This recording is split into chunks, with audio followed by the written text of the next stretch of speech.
We didn't hear that. You did. Oh, God.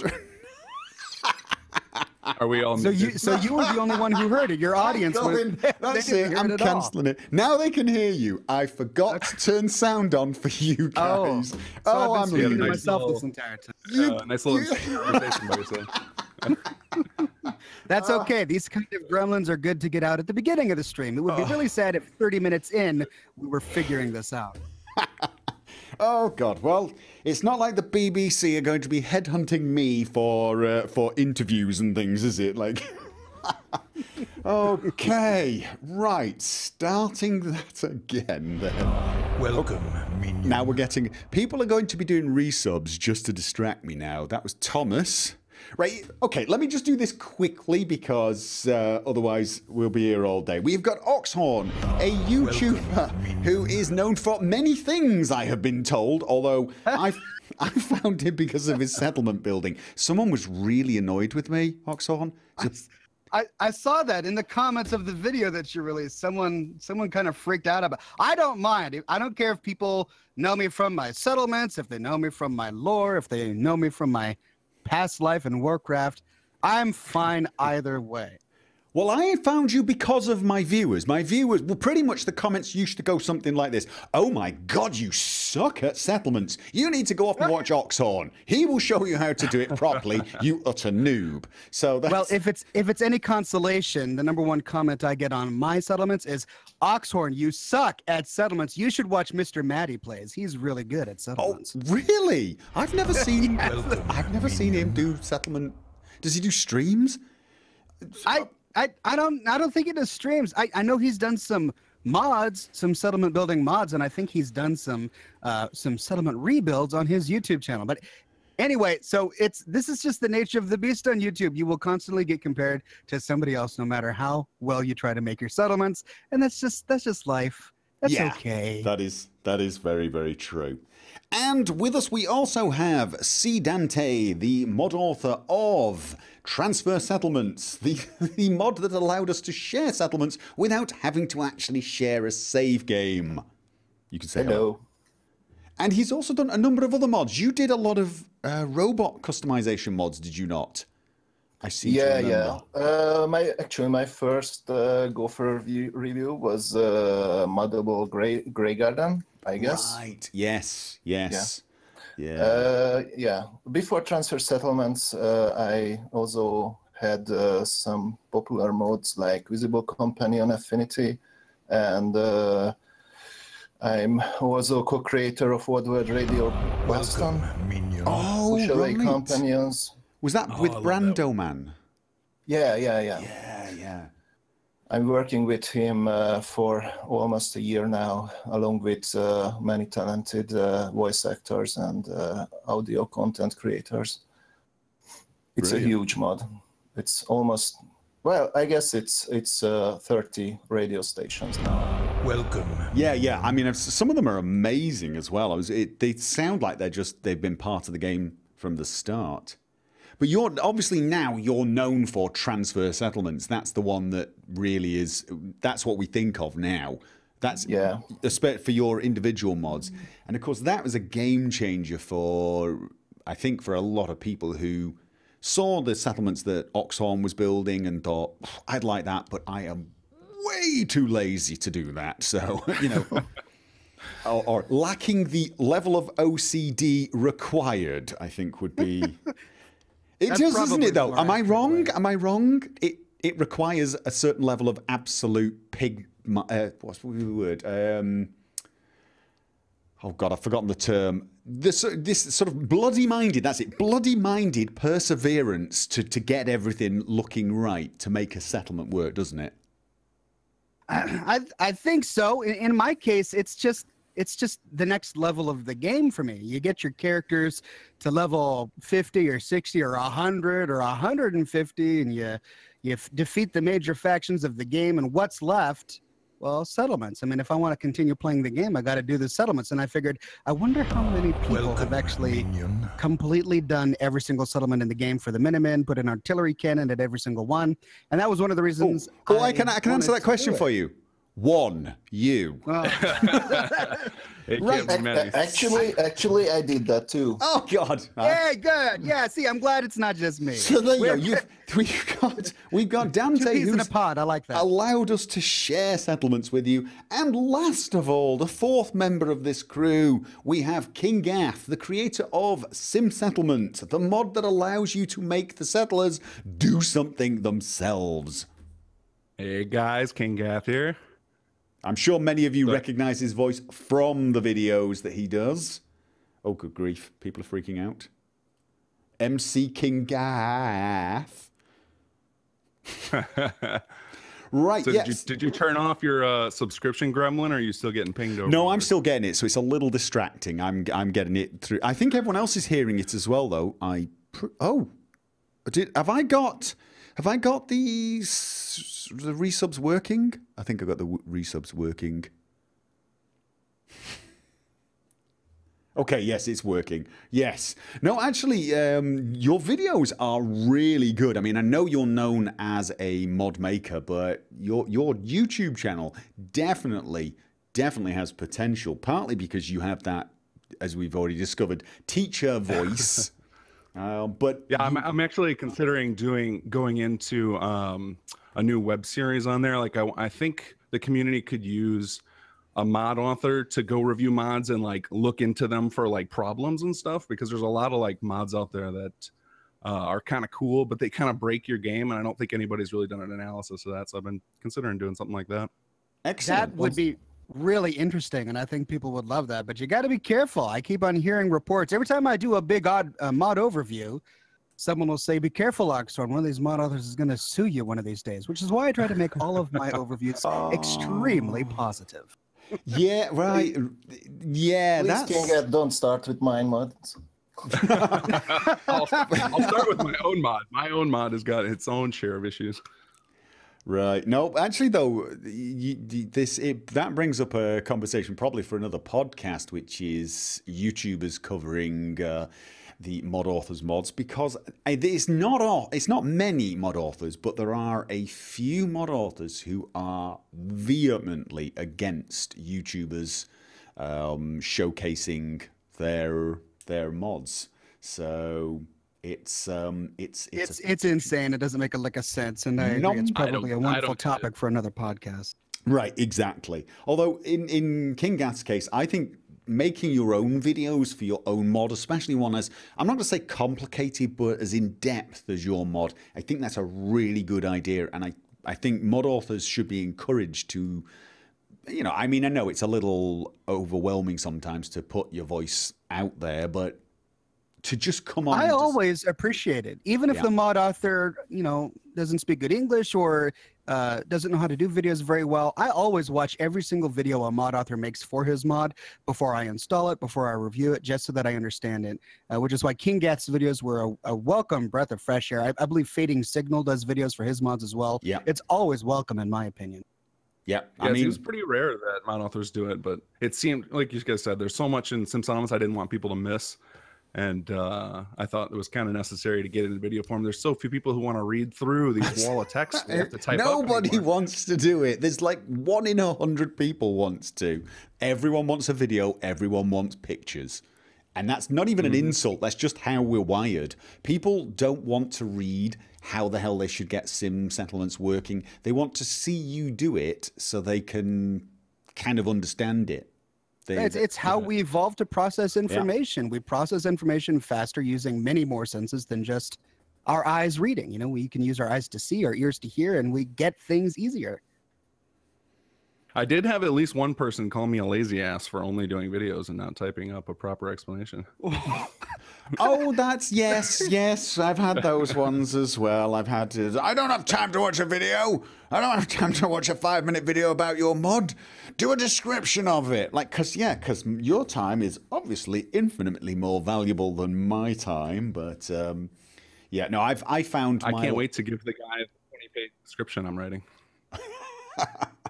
Yeah, I mean, for me, my life became a lot easier once I started doing videos, because of course when I started was back in the Fallout New Vegas days when I was doing a lot of modding, and back in those days there was modding is a lot easier now than it was back then.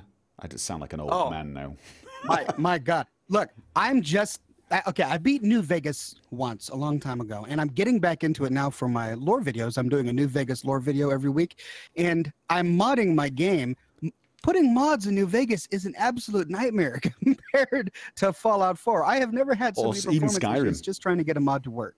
Well, yeah, I mean, well, a lot of it comes down to the difference in the way we could mod and the way things like the user interface would work. I mean, if you had a mod that changed the heads-up display, you would conflict with every other mod that did it until we started having tools like, well, now we use UIO, but back then I had to make a tool called Unified HUD, which was basically a glorified text mangling program. And, you know, it was, there were all sorts of problems. So making videos telling people how the hell to get all this stuff working was pretty much a way to save my sanity. So, oh dear, we've started the conversation about the whole mod authors not wanting YouTubers to make videos. It's started. We can talk about whatever we want, right? They're ignoring us. They're paying no attention. They're talking about how awful it is that we make money from well, one person is about make money from mod reviews. I'm always amazed at people who actually think that we do actually make a huge amount of money from reviewing mods, because I gotta tell you, it's not something that would motivate me. Let's put it that way. No, I have to agree. My mod overviews, I only do them once a week, and that's for a very good reason. They don't make nearly as much revenue as my lore videos. It's not something. There are some YouTubers who they just do mods, right? Yeah. They do mods for Skyrim and Fallout, and they that's their bread and butter. Sure, but the vast majority of YouTubers, you don't make a lot of money doing mods. Nope. And creating YouTube videos about mods is a symbiotic relationship. Not only are the mod authors giving YouTubers content from which to work, but the YouTubers are giving greater exposure to some mod authors. They work together, and why some people can't see that just boggles the mind. It is the thing. I can even look at people like MXR, who probably makes the most amount of money or views from mod review videos, and I can tell you now, people are not watching his videos because, you know, for the mod what the mod creators have created. They watch it for his whatever he's gonna do with it. I mean, his humor or the images. You're right. They tune in because they want to see an MXR video, and in doing so, they will discover some of these mods that they otherwise wouldn't discover. But you know, there are some people who just that's it. It comes down to pure jealousy.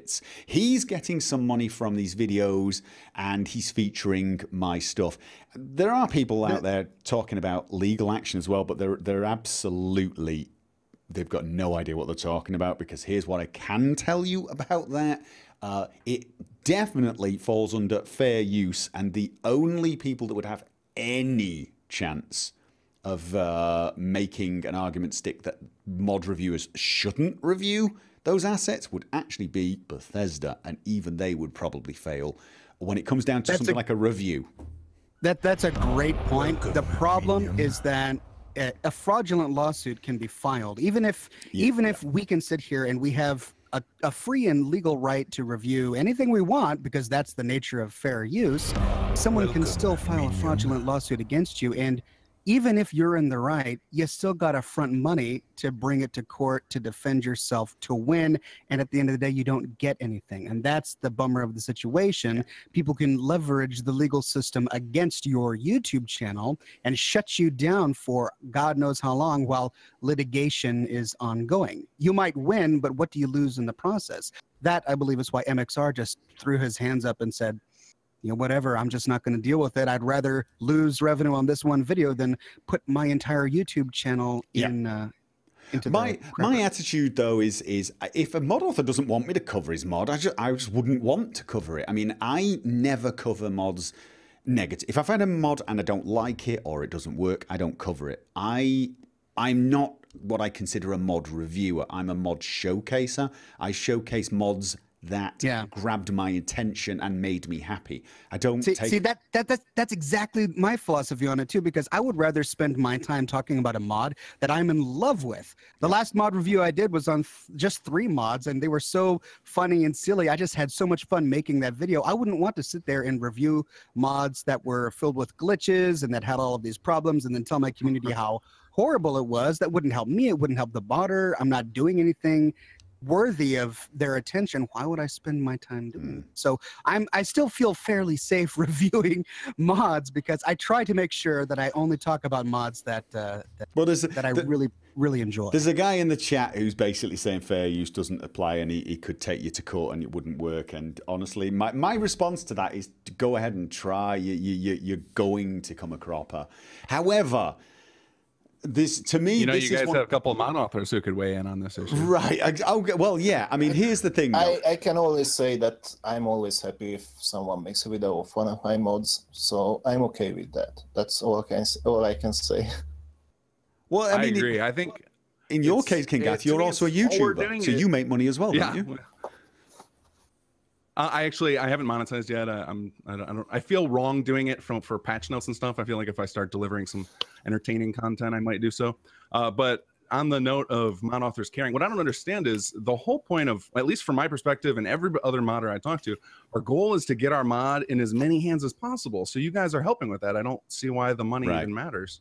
Well, I think for some of them, they would like to make money modding, and I understand that, and that, again, we've got another conversation going as to, paid for mods. I understand it, and their attitude is very much, well, if I can't make money, you can't make money. But I think if that is your attitude, you're attacking what should be a natural ally. A YouTuber who makes money via this sort of content is a natural ally of a mod maker who would like some way of doing it for a living, and when they attack the YouTubers, they pretty much are attacking their own cause. But you know what, guys? We're going to have a 5-hour conversation about 1,001 interesting things and not touch settlements, aren't we? All right, let's deflect. Go to settlements. Right. The first thing I wanted to sort of, well, actually, the first thing I wanted to do was ask what we all liked about settlements. But I thought it was probably actually a better start to actually ask who likes settlements, because I obviously like settlements. I make videos about them, and as frustrating as they can be, I do enjoy building. I think I'm safe in saying, Oxhorn, you're the same. You enjoy settlements? I am the same. I recognize that the settlement system for Fallout 4 has its faults. It has many faults. The only reason I'm able to enjoy it is because I can mod it to fix it, to get it the way I want it. But that said, I love it. The settlement building system of Fallout 4 is what got me making videos to begin with. My very first YouTube videos were settlement builds, and it was from there that I moved on into lore, and my YouTube channel became more popular. But I do love building settlements. It has captured my imagination, and the thing that I like most about it is you can spend as much time. It's really up to you. It's an end game where you're in control. You're making your own quests, so to speak. You're really crafting your own adventure, and people will often criticize Fallout 4 and say, well, Fallout 4 isn't a true RPG because it's so scripted and it doesn't have very many open-ended things for you to do. With settlement building, there are no scripts, there are no quests. You are in complete control of the story you're trying to tell with your settlements. So I am a fan. Right. I mean, that's, to be honest, not a big surprise. But here's the thing. We have 2 mod authors who have now done probably the 2 biggest, what I would say, game-changing mods for settlements. I mean, there are plenty of mod authors who do settlement items, but, Kinggath and Dante have done mods that really have a massive impact on settlement builders. And the question is, are you guys fans of the settlement system, or is it just you're natural-born mod makers and you saw a need and just ended up getting the drive to mod it? Go on, Dante, you start. Half of my first 700 hours in Fallout 4 was settlement building. Okay. So you're a fan of it as well. Okay. Relationship, I guess. Well, yeah, I think it elongates the game big time. Yeah. And if it's done right, then it only adds to the game. Not particularly the case with Fallout 4, but we can touch that later. But I think like Minecraft, it's really an endless possibility. And just as addictive. Yeah, exactly. Okay, Kinggath, same to you. Were you a settlement builder before you became a settlement modder? You know, so I always wanted to like all these games like Minecraft and what are some of the ones now? They're like the survival sims, Rust and things like that. But every time I start playing them, I get to a point where I'm just like, what the hell's the point? Like, I can't just play with Legos. I need a goal. So for me, when I got Fallout 4, I went crazy with the settlement system because I was like, oh, finally a game that I give a damn about and I can do this building in. But ultimately, after I built one, I just was bored. Like, I just was like, why am I doing this? And I did it for maybe 2 settlements. And then I like went really in depth and then I just couldn't do it anymore. Right. So, I mean, for me, a lot of the cases, not a lot of the cases, a lot of the experience has been, I'll get really into building a settlement and, for example, Nordhagen Beach, and I'll really enjoy the building. And then when I'm finished, I'm like, okay, I enjoyed doing that, but I don't get any feeling of having done anything. Sort of like, right. I'm sat around going, okay, it's. I mean, we're getting into the area now of what's wrong with Fallout, I guess. But anyway, so we've established we have 4 people who are actually fans of, or to some degree, who enjoy the settlement system, and we also had some hints as to why. I mean, for me, I like settlement because I am a natural builder. I didn't realize this until I started playing Minecraft. I'm not saying I'm a good builder, but I just get really I feel very relaxed even when I'm being frustrated by the system. I find 5 and 6 hours can go by and all of a sudden I'm looking at the clock thinking, oh my God, I'm getting out of bed in 3.5 hours. What am I doing? So I like settlements because I get to create something. I get to make something that is mine. And this feeling of, shaping the world. So, I'm a big fan of it. I wish CDante would have got his transfer settlements out right away. I remember when I played Fallout, that was one of my notes I took down was, oh my God, we need to be able to share these settlements, because that would have made me get into it more. Like, I think the fact that it's isolated, like, we are already like isolated gamers if we're into the Bethesda games, because it's all single player. And like then not being able, so spending all this time in these creations and not being able to share it kind of sucked and took the wind. See, that's one of the things I was banking on when I first started building my settlements. In the back of my head, I'm like, you know what? Someday someone's going to do this for me. And he's going to make it so that I can share these settlements. And so I'm like, wait, I can wait someday. And sure enough, CDante comes around, saved you over the hour, and now I can share all my settlements. And I am so, so happy. Yeah, well, I tell you what. Expired wanted to do it as well. I was just faster, I guess. Oh, right. Oh, was there a bit of a mod race there? An arms race in the modding community? Did he was he making that a feature? Yeah. No, I tell you though, I can say your mod, the transfer settlements mod, has actually caused me some hassle, because now when I'm building my settlement, at the back of my mind, I'm planning on releasing it. And now I know I cannot take any shortcuts. I know that if I don't put a support underneath this one piece of vault wall, someone's going to take it apart and then expose it to the world. I can't make anything and just sort of, well, they'll never see it on the video. It's all got to be, and it's all got to be wired properly. Although you're working on an update, yeah. Sure.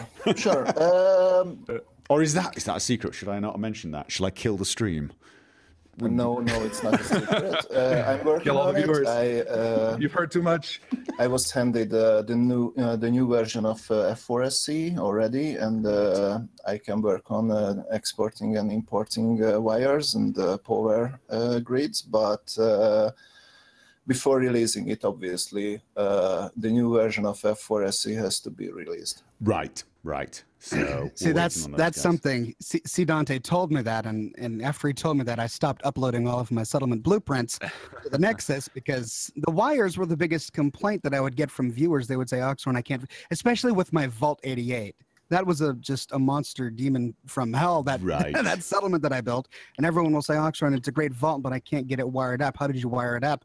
And so I figured I'm just going to wait on exporting the rest of my blueprints until the wire situation is Believe solved. it or not, though, for Vault 88, I've actually wired it in such a way that even if the transfer settlements doesn't get this feature, they will be able to wire everything up, because anytime I've needed to get wires from one area that's not connected via the vault to another, I've actually used those, you know, pass through the wall pipes. Yeah. And that was a nightmare. It took sometimes like 3 and 4 hours to actually get it correct, get it coming through walls. But I wanted it because those can be transferred. And then all they would need to do is wire up whatever was sticking out of the wall. They wouldn't need to go into the areas that were hidden. So, I wish I had done that. But instead, when I built my vault, I was using place everywhere. And so I just simply used tricks where I would move a wall, hover it in air, wire it up, and then snap the wall in place. And the wire would work, but it's not going to work when you transfer the settlement, because you would have to have place everywhere installed, move the wall, and rewire that. You know, weird stuff like that, which just makes it more complicated. So. Yeah, I mean, this is I've not used many mods in the settlement mods. In fact, I've used longer wires, and I've used a mod that snaps junk walls, because that was driving me nuts. Basically, the fact that junk walls had big gaps between them was driving me insane. That's it, and I really wanted to make it so the vault, when I finally ship it, it will actually be pretty much as vanilla as possible. And I tell you what, I'm glad I did it, because I now have a really good understanding of the vanilla system and what it can and cannot do. But oh my God, did it drive me insane. Really? What? No place anywhere? Getting all those pieces where I wanted them? Oh my God, it was infuriating. Really was. We keep heading into the things I don't like about settlements, even when trying to talk about the things we like. I think that probably is a bit suggestive, isn't it? It's no matter how much we love settlements, it's a flawed execution. Great concept, great idea, somewhat flaky execution. What is it about the Fallout 4 settlement system that you think fails, or just doesn't quite deliver? Anyone want to go first? Kinggath, go on. For me, it was, I remember the moment I decided to make some settlements, I was playing through Survival after it got released. I built up like this really sweet sanctuary to be my base. And like, you know, with Survival, you're coming and going. And I was just like, I'm just tired of looking at this. And then I went to the next settlement. I was like, maybe I'll make myself a new base. And I was just bored. I was like, this is stupid. I shouldn't be doing all this. And I exited the game and didn't enter back in again. I still haven't. It's been like 9 months, aside from testing things. But what I think the problem with it is, it's static. Like once you build it, you don't need to look at it again. And then 2 is, I think the building part's really awesome. I think the fact that you get to make yourself a little base and like hand place everything is sweet. I think the idea that we need to micromanage all these people, though, is kind of bad. Yeah. See, I feel a little bit differently about it. I feel that if it were not for all the little people in the settlements, I would have no impetus to build. And like if it were just a monument, if I were sitting there building monument after monument, that would get boring for me. The idea as General of the Minutemen that I'm actually building a town and I'm trying to rebuild civilization is kind of what inspires me to do it, even though I know these are little fake NPCs. And that's actually my original complaint with the original Fallout 4 build system, was the scripting issues. And I actually had very long conversations about this with the unofficial Fallout 4 modders, the guys who did the Fallout 4 patch. Yeah. There are so many weird scripting issues with the way that Bethesda deals with NPCs in settlements that really mess them up, especially when it comes to settlement happiness. I think settlement happiness it's the most bogus number. It's the most finicky thing to have to fiddle with. And it doesn't, there are so many things that don't make sense about it. You can sit there and devote time and attention to your settlement and truly love it and try and make this a great place for your settlers. And at the end of the day, you've got 60 settlement happiness because there's some metric that you're not getting right that Bethesda isn't telling you. And, or your workshop has too many settlers. And so the scripts keep on going over and over. Those kind of issues were the ones that really, really bothered me. And it took dedicated modders to fix them before I could truly enjoy the settlement system.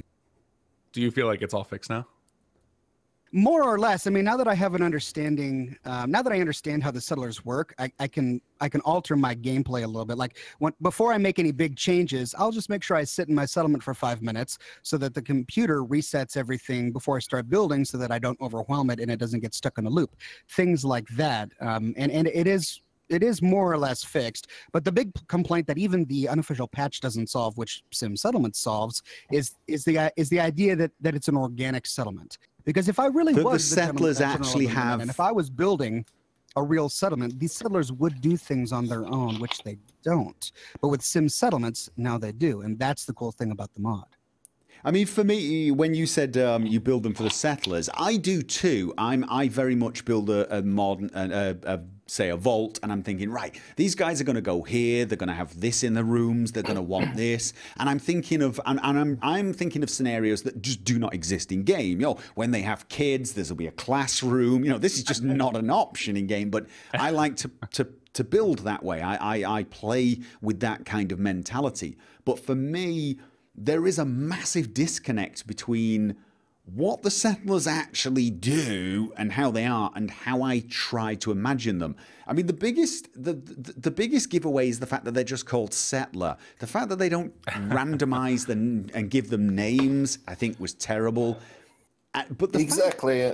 Even imagine, for example, Sim settlements with more unique settlers. I mean, there are a lot of mods that add a lot of companions, but there are not a lot of mods that, for example, add unique settlers like Smiling Larry or Tina DeLuca. I could imagine those working flawlessly with Sim settlements. Yeah, actually having specific people with perhaps even unique dialogue occasionally, the odd... I mean, to get this as a mod, obviously you'd end up needing to get a lot of voice actors in and have some unique NPCs appear in your settlement just quite randomly. But, you know, there's this feeling that they don't use the settlement as well. I mean, Sim Settlement, again, that does fix this, because they then go back to their house and they use the sofa and they use the beds. And it's different each time you visit the settlement. They've moved objects around and the building is bigger. It's so cool to watch them do this. And they've got stuff. I mean, that's one of the... Nordhard Beach, what really destroyed me, I think, or not destroyed me, but made it somewhat a flawed experience was I spent ages making the structure and I got it. I think it's a really good looking settlement. And then I added furniture that I felt was reasonable. And even after I'd added the furniture, it still looked like an IKEA showcase home. Nobody lived there. No one had put down a book. No, and it was little things like that that just are a massive disconnect to me. And it's here's the thing. The settlement system feels more like a mod than Sim Settlement. Sim Settlement actually makes it feel less like a mod and more integrated. If the current settlement system was a mod, we would have been blown away. We would have been like, this is amazing. How did somebody pull this off? But yeah, I think like you guys actually took the time to imagine for the settlers. I was super selfish. I was just like, nope, we're building a sweet base. That's it. And then that's why I kept getting bored. We're going to have lots of guns and a place for my power armor. You guys, here are some beds. Just go away, pick food, leave me alone. Build them a bunkhouse in the corner and stick Marcy in it. Yeah. Here's the thing. The big complaint I hear about settlements is it's invasive. It's forced upon you. And my original argument was, no, it's not. It's completely optional. And, you know, you don't have to do it. And some people were like, well, you have to use it in the main quest, and I thought that was being a bit pedantic, because really all you need to do is build a teleporter, and that's just a fetch quest, fetch some parts, and instead of the NPC building the machine, you build it. And I thought this was being pedantic, but I began to see a different perspective. When people were saying it's invasive, the Fallout 4 settlement system keeps popping up in the form of settlements. How often do you just wander into an area, a new area, you've never been there before, and you clear a few bandits, and then you see a bench and you think, okay, settlement. And if you're not a settlement builder, if you've got no interest, and I did do a playthrough where I wasn't interested in settlements, you now dismiss this area from your head. It's oh God, another empty space. And they're all over the place. And they not only do they feel kind of empty and redundant, but they can sort of annoy you because they're just constantly coming up. They're constantly in your face. They're totally useless to you, and they feel like a different game. It's like, okay, we've got the main game and we've got settlements, the settlement game, and the settlement game keeps interfering with me by just waving at me when I've got no interest. It's like a stalker. Kind of. I think, I think that can only that can be a major problem if you really remember that there's settlements. I did one playthrough where I did all of my settlement building, and that's on my min-main character, but I've done 3 other playthroughs. These characters are almost level 100 where I didn't even touch settlements. I went out of my way to not even access the workshops. And so in my map, they don't register as settlements. And in those gameplays, it doesn't feel too bad for me because it's just like any other abandoned house. I'll pass by Taffington Boathouse. I didn't activate the workshop. There's a corpse inside, a few blood bugs, and it's just like any other random house in the wasteland. I can just keep on walking. It's not something that's right up in my face. I don't have any quests bringing me there. It's just someplace that I avoided. Isn't it dead space then? Like you've just, it's more completely redundant scenery. If you're not a builder, it's just like, oh, okay. And you can sort of mentally dismiss this entire area. But in a game like Fallout 4, you want to explore all the areas and experience. Let me just jump ahead a bit here and give you an idea of why I'm thinking this. Because there are some exceptions to this. There are some settlements that actually are interesting, even if you're not a builder. Have you guys been to Covenant? If you've not been to Covenant in the chat, turn off right now. Have you been to Covenant? Sure. Of course. Yeah. It's a settlement. Now, I've never actually done any settlement building there. So I do not know what it's like as a settlement builder, but as a player playing the game, it has an interesting quest. It has some interesting NPCs. It has some character, some unique dialogue. The same is true of Bunker Hill to some degree. There are plenty of things going on there before you even get to use that as a settlement. Grey Garden, to some degree. There's some kind of interesting NPCs there, the robots and, the game show host robot and little things like this where it didn't bother me as a player. So forget this as a builder. These were interesting places to visit even though I wasn't planning on building there. And then there's also... Well, Go on. Go ahead, Kinggath. I was going to say, it's funny, 2 of the ones you mentioned there are almost impossible to build in at all. Bunker Hill and... what's the other one? The Covenant. There's like no space to do anything. Right. Okay. So a Boston airport as well. True. Right. Okay. Like, why did they even bother to make those settlements? Okay. Well, I've not done much work in there. But Grey Garden you can build in. You can build in it, right? So here's the thing: the idea that a settlement is either, a place has to be a settlement where you can build, or a place with an adventure where you can have an adventure. I think that's a false dichotomy.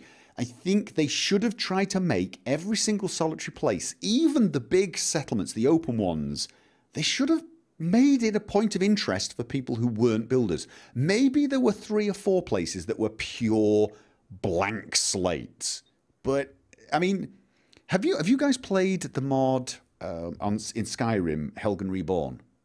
Oh yes, love Helgen Reborn. No. It's a mod where you basically rebuild a town, but you don't do any building yourself. Now, I'm not suggesting that's how they should do things in Fallout 4, But imagine a scenario.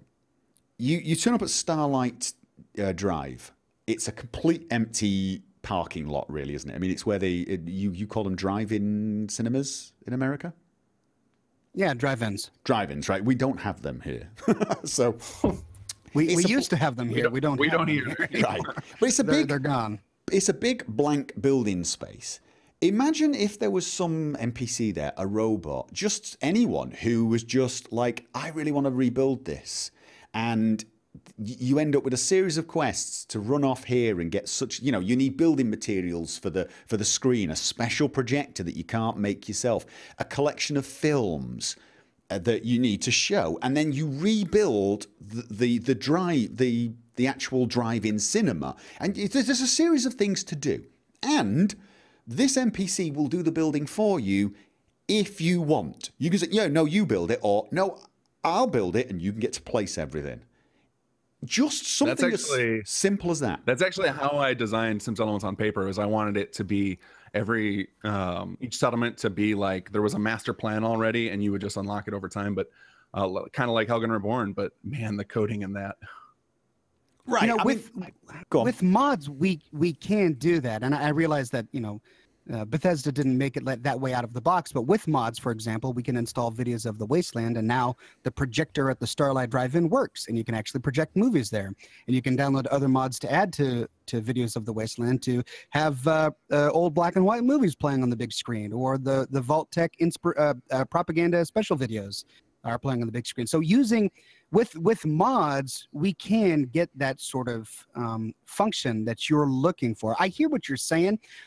Honestly, that doesn't bother me too much. I'm fine with there only being 2 or 3 settlements that have a deeper story. I mean, Covenant has a deeper story, but it's really only a settlement if you want it to be a settlement. You have to choose a very specific storyline ending to the Covenant line of quests to even unlock it as a settlement. And the same for Boston Airport. Is that true? Thing is, I've never been back there. They're hostile now. I wonder if I went back. If I wipe them out, can't I take it over? You have to kill everybody in Covenant before you can take over the settlement and turn it into a Miniman settlement. Yeah, kill them all. Everyone make a base. But like, the thing is this is the complaint we hear all the time, where people say that it's the feeling of the settlement system being forced upon them. And it makes no sense when you think of it as you're not forced to make settlements, but people can't stop saying this. And I think this is what it is. It's the idea that they feel like there's a second game going on, and it keeps waving at them when they don't want to be waved at. And all I can think of is all of these mods for Fallout New Vegas, for Skyrim, and possible mods that are coming for Fallout 4 that actually turn these places into interesting places to visit. You've done the Constitution, the boat one. Oh, yes. Yeah. How many of you were disappointed that you couldn't make that a settlement? I wanted to make that a settlement. I wanted to have that boat as a settlement. You can make it a settlement with Conquest. Right, okay, the mod. But like by default, what about the robot showcase place? I can't remember what it was. The General Atomics Galleria. Right. Now, I know there's a mod that lets you use it as a settlement. That seems like a really good place to have a settlement. And this is what I'm saying, though, is there are plenty of places where there are settlements where they could have had some quests and still let you build whatever the hell you want to build. Vault 88. I think Vault 88 was them trying to go in the right direction. They gave you a bunch of quests to do, and you could do these quests, and they would take quite a while. It was a few hours here and there, and you could do some testing, and it was kind of funny, it was kind of humorous, but you didn't have to do very much building. What I would like to have seen in that is an option at some point for you to just say to that overseer, yes, now we've done all the testing, now that we've got this, that, and the other, now I've got you this thing from that lab, this chemical, and these, I've told you the parameters, you build a vault, and they can then build a vault themselves, like Sim Settlement does. So having some type of interesting NPCs, some quests, and then a system like Kinggath has made, to me, would probably get rid of 99% of the complaints people have about settlement systems being forced upon them, because it would probably then be something they'd kind of like. They wouldn't. Here's I think the ultimate aim for settlements in Fallout 4 and future games. It should not feel like a separate game. I think it should. No, I agree. There should be more. There should be much more integration. You should be rewarded in your gameplay in some way for actually engaging in them. But I think one thing with everybody complaining about Fallout forcing it on them, we have to remember that there are empty areas in Bethesda games. You go into Skyrim, some dungeons are just crap. There's nothing really defined in there. And that's okay. And we don't know that maybe they decided the settlement placement after the fact. In fact, the fact that Bunker Hill and Covenant are settlements makes me feel that that is the case, that they maybe went back and decided, like, okay, this area is not really doing anything. Perfect spot. Let's throw a settlement there. Yeah, and you can only get Bunker Hill, for example, after you've done a bunch of quests for Kessler and completed the battle for Bunker Hill, and then go back to Kessler and tell her that you want the settlement. She says, "We don't want any trouble. You can now have the settlement." So there are a bunch of things you have to do first to get each of those settlements. And there are other places like the Tavern Boathouse, for example, which has unique things in it that kind of tell a story. I did an entire video on the Sutton family, and that connects Warwick Homestead with the Tavington Boathouse, and you get a lot of backstory to that little family. I love those videos because I never have the time to read those. Are those the ones where you find those tapes in? Yeah, at Tavington Boathouse, you find the corpse of the wife and the mother in the house, and then you find the son in the sewer, and then you find out that the father is working at the Warwick Homestead. So they connected the story there, even though it's really minimalist. You can just walk by it and never realize that. You see the corpses in the house, and it's just like any other kind of crumbling house in the game. You find a corpse, you maybe find a holotape, and if you're not interested, you can just keep on walking. That's the beauty of it being a role-playing game, even though some people argue that, is that you can choose whether or not you want to invest the time and energy into rebuilding Tavington Boathouse, or just walk on and leave the corpses there. Oh, right. I mean, don't get me wrong. I'm not saying they failed with every single solitary settlement. There are plenty of settlements that I think were interesting and, as you said, have got some sort of character and have got some sort of story behind them, even if you're not interested in being a builder. For me, I think that it would have been an idea to have more of them. I have to say, if they just had named settlers with their own voice lines in some places, it might almost alleviate a lot of the feeling of it being tagged on. And I like that they did that with Vault 88. Clem is got to be one of my favorite guys. Clem, right, exactly. It's funny though, isn't it? That gives it more personality. And that's why Don't Call Me Settlers is one of the most popular mods out there, I guess. Rest in peace. Yeah. Is it gone? I love Clem. It got removed from Nexus. Okay. Politics? Honestly, naming my settlers hasn't been a big issue for me. I honestly don't want to know these people. Oh, I'm vicious. I'm the general of the Minutemen. I got to rebuild society. I don't have time for 30 settlers in each settlement getting to know their names. I'm totally happy if they're just anonymous settler number 5. Go work on your scavenging station. I'm going to build you a farm. You can thank me later. Oh, no, I like to think of them as people. I might treat them the same way as you treat them. I mean, look at the ones in Sanctuary. They've got names. I really don't care. And Marty annoys the living daylights out of me, but it's sort of nice to know that they're there, that they're real people.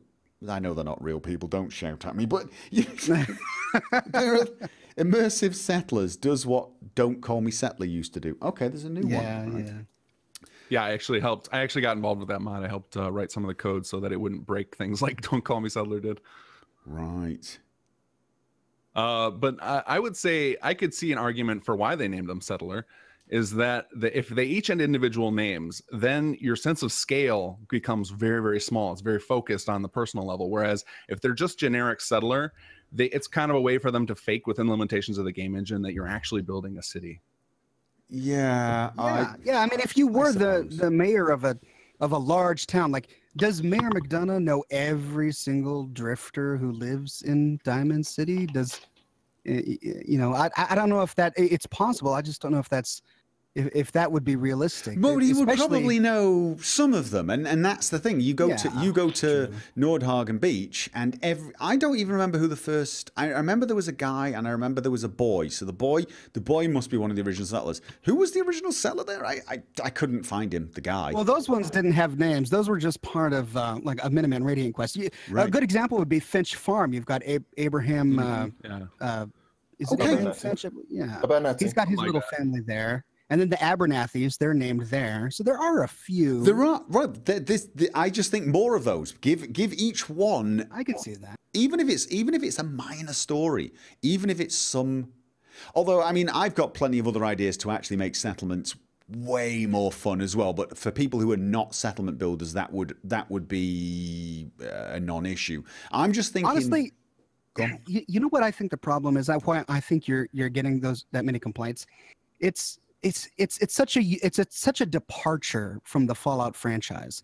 Fallout it used to be, it used to be a role-playing game with the karma, and the main building you were doing was the personality and the character of your player character. Who is this person going to be? But with Fallout 4, they introduced this entirely new dynamic, which may not have resonated with many people. There are probably many people who played Fallout who never played Minecraft, wouldn't want to play Minecraft. They're not into The Sims. That kind of thing doesn't interest them. And then to play Fallout 4 and to try and join the Minutemen, and Preston is sending you to help these settlers at every single settlement in the game, and then you get the workshop and you got to make them happy, or else you get these messages saying that your settlers are unhappy. That might bother people who are just not into that building aspect of the game. That, I think, may be the cause of a lot of this discontent with the settlement system as we find it in the game. But honestly, for me, one of the reasons I'm still playing Fallout 4 is the idea of settlement building, world building, civilization building. One of the unique things about Fallout 4 compared to other Fallout games is after you finish the quests and you finish all of the main things in the quest and you beat the game, you can continue to rebuild the world. The Minutemen they're one of the main factions. I think it's likely that the Minuteman ending is going to be the canonical ending, and rebuilding Boston so that it serves the most people, makes the most people in the world happy and healthy, as opposed to just one tiny little faction, one little group living underground, is really interesting. That makes it much more interesting to me. And so I see settlement building as just an extension of the Minuteman ending to the game. Whereas with the other characters, like if I sided with the Brotherhood of Steel or the Institute, I never do the settlement building. I know you can, but I just don't, because I don't see that as central to those faction endings. I understand that idea of it being an end game extension, and that is very, very true. That is very true. But for a lot of people, it's interfering prior to the end game. So it's not like something that gets unlocked after the end game. Now, again, I'm talking about this from the point of view of someone who actually likes settlement and enjoys building, and was pretty much not in agreement with people who said it kept forcing itself upon them, until I played again. And then I didn't feel like it forced itself upon me, but I did feel like it was just sort of, like I said, it kept waving at me. It wasn't intruding in my personal space, but it kept saying, yoo-hoo, over here. And I could sort of see where people were coming from. One thing I'd just like to correct you when you said Fallout with the karma system. I think that was Fallout 3, and there's going to be people screaming and shouting about that, because there are some people who don't like the things that Bethesda added to Fallout 3. So, all right, I've been playing New Vegas a whole lot recently, so does Vegas still have karma? Does what? Does Vegas have the karma system? I thought it had a faction system. No, Vegas has the karma system, totally. Oh, in the background, but I think it tends to, the NPC behaviors based upon faction system. If you go to your Pip-Boy and check your factions, I think it'll tell you how you stand in with different factions, and it's less. Yeah, you still have that in Vegas. The factions, yes, but not karma. I mean, there's still a karma system, but I don't think it's actually used by any of the AI. I might be wrong. I might be wrong, but I don't think any of the AI responds to it. Whereas in Fallout 3, the AI actually responds to your karma. It treats you differently depending on whether you're good or bad. Whereas I think in... I remember that from Fallout 3. I honestly don't know if that's true in Vegas or not. All I know is that if I steal something in New Vegas, I lose karma. You get the... I think you still get the message. Yeah, I still think that it tracks your karma. I just don't think it actually does anything with it except for the perks. There are some perks, I think, that behave differently. I might be wrong on that. I may be wrong on that, though. So, yeah. The thing is with something being an extension for the end game, that kind of still feels a little tagged on then to the game. So yeah, I think they should have gone. I think if they're going to do this again, I think that they need to make it what you suggested about the Starlight, the idea of kind of go with the Helgen Reborn method of you can choose to take over. Well, Helgen Reborn didn't do this, but you could choose to just let the game take over and build it up so that you see the rebuilding, or you could manually get your hands dirty. Because I think if people had that option, I think it's cool to see the growth, and I think everybody could appreciate that. But not everybody wants to play Minecraft. I'm not really a Minecraft player, but I love the idea of after you've finished. You've kind of, because every Fallout game does have this in common, which is you essentially reestablish the world order. You go in, you kick ass, you take out whoever's in control, and now you're the head honcho. So to see some growth after that is actually a nice little end game activity. Yeah. And I think there are a lot of people out there who would enjoy the settlement management aspect, as in, you know, they help the settlement with some minor quests, then the settlement starts building itself, and they don't do much building, but they go back every now and again, and maybe they make the odd decision. Maybe, you know, if they, I mean, one of the things I wondered was why you couldn't take over things like the Dumlin Diner as a settlement, as a mini settlement, and actually just have it as a small trading outpost. And you build some defense for them, and then you go back every now and again, and you got a little bit of money waiting for you. I don't know. Part of me is really glad that we don't have access to every single diner, building, encampment in the game, because, okay, let's put ourselves in this real world, right? And we're one person. Sure, we can join factions, we can become the director, we can become a sentinel, we can become the general, we can become a lot of power, but can we really control every single merchant, town, settlement, farm? I'm not saying we should. I'm not saying we should. What I'm saying is there are people out there who might enjoy managing sort of settlements like that. I mean, like, for example, if there was just the Dumlin Diner, not every diner, but something like that where they could take a settlement and it has a purpose. Its purpose is trading, maybe Bunker Hill. And they can just say, yeah, okay, start trading more in weapons or something like this. And then they make the decisions, but they don't necessarily get... That's a really good point. And that's one of the frustrating, that is one of the legitimate frustrating things about the settlement system. If you wanted to have one place dedicated to just one thing, like this one place is going to be farming food, this one place will be producing water, this one place will be producing ammunition for the Minutemen that I call using the flare gun or something like that, that would make it much more interesting. But the way that the system is put together makes that frustrating. And we haven't even touched on raider settlements yet. That when they added that with Nuka World, that exasperated the problem. That made it much more complicated, and they didn't document it very well at all. When Nuka World came out, I spent the majority of my time digging into the code, just trying to figure out how this doggone blasted thing worked for raiders. It was really frustrating. Is anyone else, because I've not actually played I've only done Nuka World once as a good guy. I am going to do it again as a bad guy, and it's with a character that isn't a settlement builder, so he's going to be doing raider settlements for the first time ever.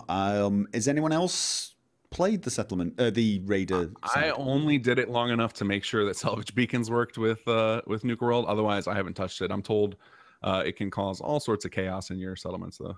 I did, and yeah, I understand why they did it, and I'm glad that they did it, because they built this huge settlement system, and honestly, it was for the Minutemen. If you weren't dealing with the Minutemen, you couldn't really get much from it. But one of their biggest criticisms before Nuka World is that there was really no bad guy faction to side with. I mean, in my argument, I think both the Brotherhood of Steel and the Institute are the bad guys, but there were many people who felt like there wasn't, like the Fiends in New Vegas. The Fiends are inarguably just evil, and Caesar's Legion, I mean, many people will sit there and say, well, Caesar had a good... No. Caesar's Legion... Caesar was evil. It was slavery and crucifixion. Right. Yeah. And Bethesda and Fallout 4 didn't really have anything like that until Nuka World came out. So I understand why they did that, and they wanted to make the settlement system more expansive for that. And so I did tinker with it a lot.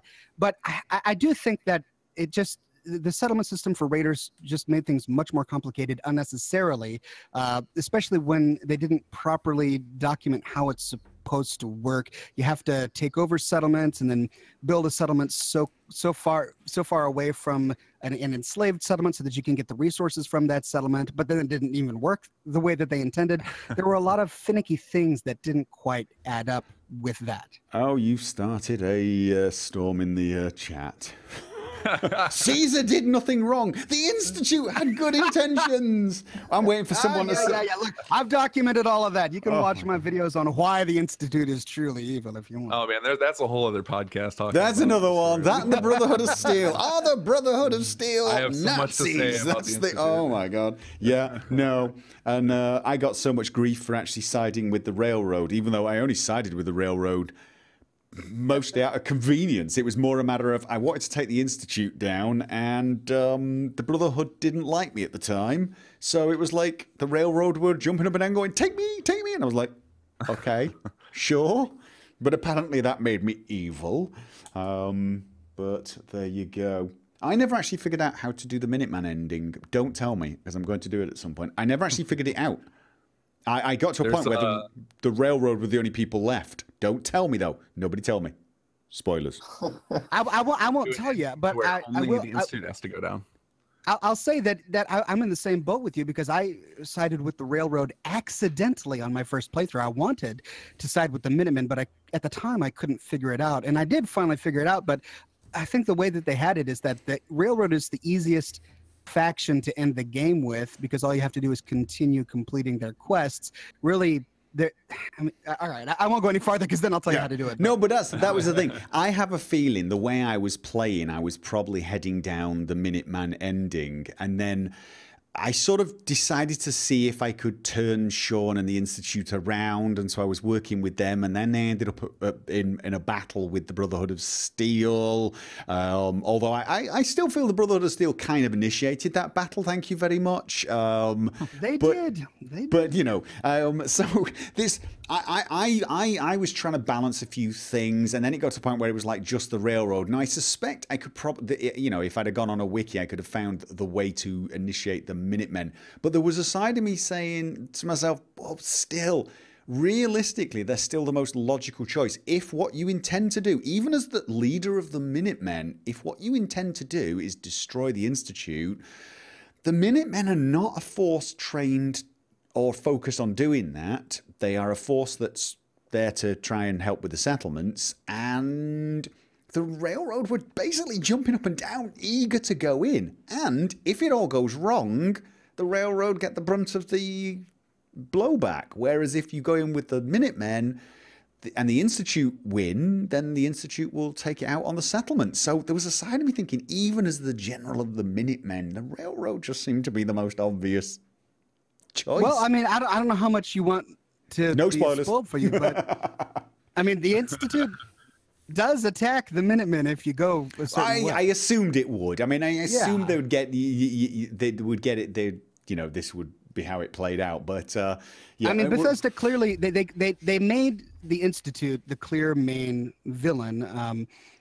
Based on the way that the other three factions interact with it, the easiest way to end is with the railroad. But if you fail with them, then Desdemona actually sends you to the Minutemen, and then you can work with the Minutemen. But if you fail with them, then Preston will actually send you to Maxon. I'm gonna guess I'm gonna guess that telling your son what you did if you didn't do the Bunker Hill thing, or just doing something horrible inside the Institute, gets you in trouble with them and you fail or something, probably. Well, if you tell your son what you did, even if you did the wrong thing in his eyes, that doesn't have any ramifications. But if you go on a killing spree in the Institute, then you do get banished, and you can no longer work with the railroad. And well, I won't go further. Oh. Dear, oh dear. No, we're so off topic now, aren't we? Yeah, so Rein us back in.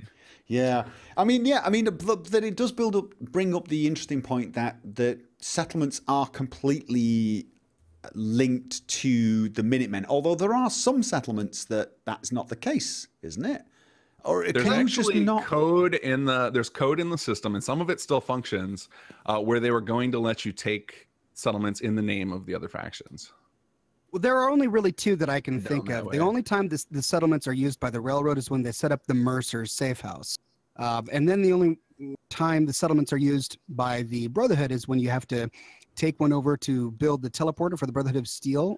You can do that at the Boston airport. That's the purpose of the Boston airport, or anywhere else if you want. But what about the and then- boathouse? Can't you just take over the boathouse if you're? Doesn't matter. You've not become the general of the Minutemen. You've not done. Yeah, you know, even if you don't side with any faction, You can still take it over. settlements and just Right. build. That's true.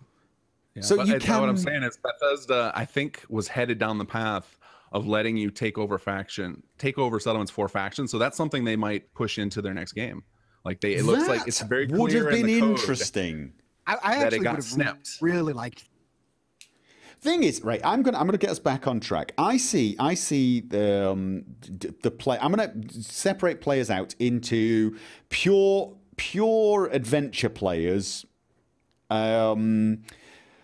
managers, and builders for this sort of discussion. And the builders are like us. We like to build stuff. We like to build settlements. Then you've got your pure adventurers. They just don't want to touch the bloody settlement system. They couldn't care less. But I think there is this massive in-between stage of people who would perhaps do a tiny bit of building, just here and there, but on the whole would quite happily interact with settlements, maybe do quests for them, watch them grow, and even enjoy watching them grow using something like Sim Settlement, or I mean, even something more basic where you just take over and you say to the settlers, look, I'll give you resources, I'll give you money even. And if you need me to go off and get, I don't know, maybe you need some guards or something, I'll do a quest to get guards. I'll get that. But you build the bloody place. You build the place. I'll come back, make sure there's a room for me, and you know, that's it. I think there's a kind of an in-between ground that doesn't seem to be particularly well catered for. Now, Sim Settlements does that to some degree because it allows people to build settlements within, like, and I mean, I built my settlement that I did in the video in an hour. And it was pretty much a full, complete settlement, and I do an hour, and I can walk away and pretty much never have to build anything again. I just go back every now and again and check on them, and there's a little bit of management there. So I'm thinking what I would like to see for, let's say, Fallout 5, or even, and this is going to cause a riot, Elder Scrolls 6, I would like to see a settlement system, because I'm going to call it now. They're going to add a settlement system of some I think sort. guaranteed. Yeah. I think there's no way they don't. I want it to cater for all players, so that even the people who are now screaming no actually enjoy it. So even those people who scream no at the top of their lungs actually play it and don't even notice it. I want something where you can't even point your finger and say, that's the settlement system, sort of thing, even though I know we all be able to, but you get the idea. So, See, I don't envy Bethesda. It sounds like no, neither do I. one of the things about the Fallout 4 settlement system that I do like is if you want to avoid it, you can. You can bypass those settlements. You can not activate those workshops. If you don't want to do settlements building, there is a way to play the game where you'd never have to touch it until you have to build the teleporter. And then once you're done with that, you never have to touch it again.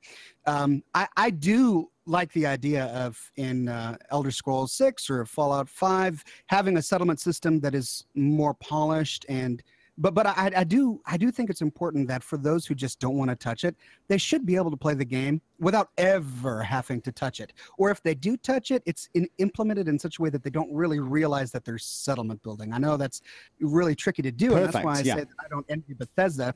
But as you said, there are so many people who are in the middle ground who, you know, they're not pure adventurers and they're not pure builders who still want to be catered to and they still want to have a fun experience. And finding that fine balance is so tricky. Well, I think they came close with something like the Vault-Tec Workshop. I think that was an example of a settlement that catered to quite a few different people, actually. The only weakness I have with it is unless you're a builder, once you finish, there's nothing else. Because if you don't build a vault, nothing will happen. You know, you can do all the quests, you can do the experiments, you can decide the future of the vault, which is the kind of management side of it, and then you walk out and nothing ever happens. You come back 3 years later and they'd still all be wandering around complaining that there were no beds. Not one of them would have picked up a hammer and actually just bloody well done it. And that's where I think it's, I mean, this is how easy it could be with that. The end of that quest, you could just literally say to the NPC, right, you build it, and they could go, do you want the deluxe model, the cheap model, or whatever? And you come back a few months later, and it'd be great to come back and see it grow bit by bit. And of course, we've got mods like Transfer Settlement that prove we can do this. We've got Sim Settlement that proves you can have this kind of organic thing.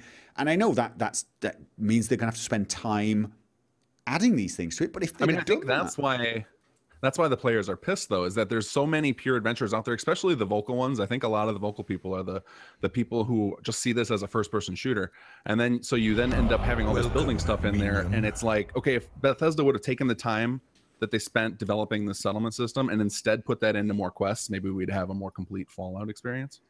Like maybe that's where some of the complaints come from. I think you're right. One of the big complaints I hear about the DLCs is that honestly there are really only two content adventure DLCs, Far Harbor and Nuka World. All of the others focus on settlements. Wasteland Workshop, Contraptions Workshop. No, Automatron. And, well, yeah, Automatron too, but it's a small one, but it's still. I think one. It's a content one, and I quite liked the robot manipulate. No, you're right. I enjoyed that as well. Here's the thing: the DLC is another conversation actually, because again, that's a touchy subject, isn't it? The fact that they made so much of the DLC workshop related, which I don't think would have been a problem if they'd not sold a bloody season pass, but.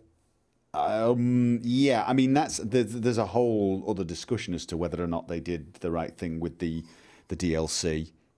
Yeah. Did any of you guys read?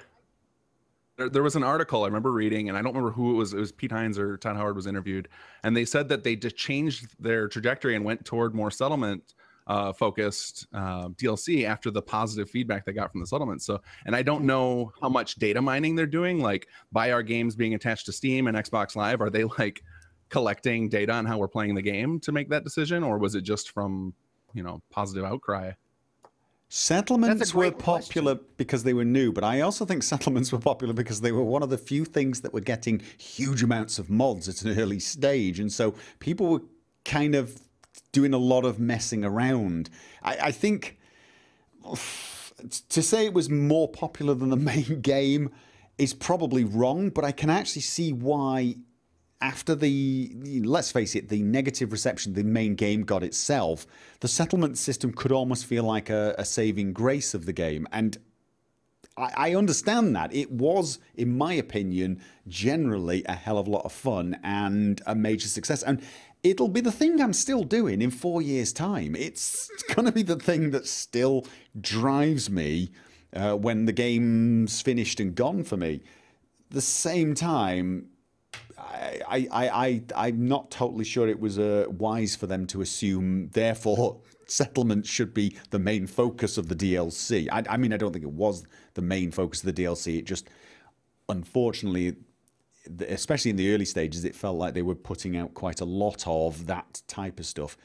Well, they had two DLCs that really two whole DLCs in the seasons past that only catered to settlement builders, Contraptions Workshop and Wasteland Workshop.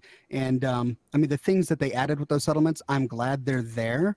But honestly, you could have got them from a mod. It felt like you were downloading and installing a mod. Right. It didn't feel like you were downloading and installing a fully finished, polished DLC that, you know, really added something new to the game. We got that with definitely Far Harbor, certainly Nuka World, and I agree, Automatron as well. And so I do agree with you there. I think that when as far as the DLCs are concerned, neither of the two settlement-focused DLCs should have been maybe considered full-fledged DLCs. But I think they should have been free. But I mean, I think they should have given away some free DLC the way CD Projekt Red did for Witcher 3. Exactly. And settlement Settlement DLC would have been the perfect ones to do free stuff or charge for Automatron, Far Harbor, and Nuka World. Give Vault-Tec as a freebie. You'd have generated a lot of goodwill. Don't include it as part of the season pass, although then people would have said, well, the season pass wasn't worth it. They're saying that anyway. They're saying that anyway. Although, my opinion is don't have a season pass. I really wish the games companies would stop doing season passes. I miss the old school days where we just got full-fledged expansions. Just give me one big expansion that's the size of the first game. I mean, you could argue that Nuka World was an expansion. I mean, that's the sort of thing I'm looking for. And if they just make them until they think they can't sell them anymore, we'll get more reasonable DLC. They'll make a DLC, we'll buy it. We'll make another DLC, we'll buy it. And then maybe they'll make a DLC and we won't buy it as much. And they'll think, right, it's time to move on. And when they do the season pass, they've got a sort of moral obligation to make that much value and then some. Because, I mean, honestly, again, we're getting into the whole other discussion. I think if you paid, was it $50 for the season pass? Yeah, up front. I think best case scenario, you got value for money. You shouldn't get value for money. I think I bought it for 35. Me too, yeah. But here's the thing: 35 means we got a bargain. Because I mean, if you forget the DLC for the workshop, I'd say the Far Harbor was worth probably close to $20. I mean, that's the sort of thing you buy a $20 DLC in Skyrim and in Fallout 3 and Fallout New Vegas. So. No question. Far Harbor was very well done. I liked it. Nuka World, I liked Nuka World as well. It was a bit one-dimensional for a good character, although I enjoyed the good character. I'm going to say $20 DLC. There's nothing wrong with that as a price. Automatron was very short. Call it $7.99, maybe $10. So you're looking at those three together, close to $50 mark. $50 mark, roughly.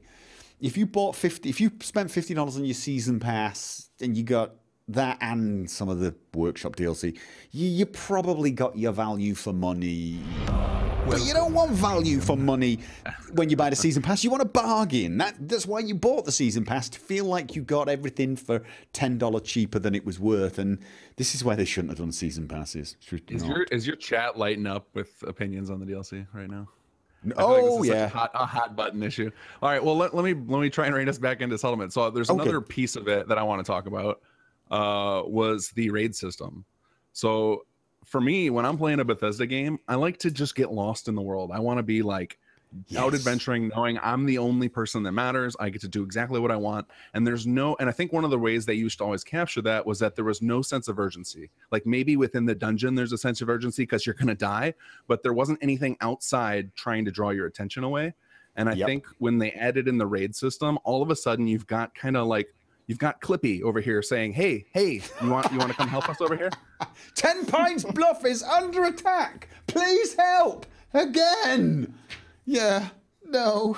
Oh my God. I think that needed to be like, because the idea of having your settlements attacked is cool, but man, what it's just like pulls you out of it. Like you're just getting so immersed. You're following a quest line, and then it's especially if you're playing survival or you don't fast travel. I'm like, oh no, I gotta run across the Commonwealth again. I don't want to do it. I only just saved them 10 minutes ago.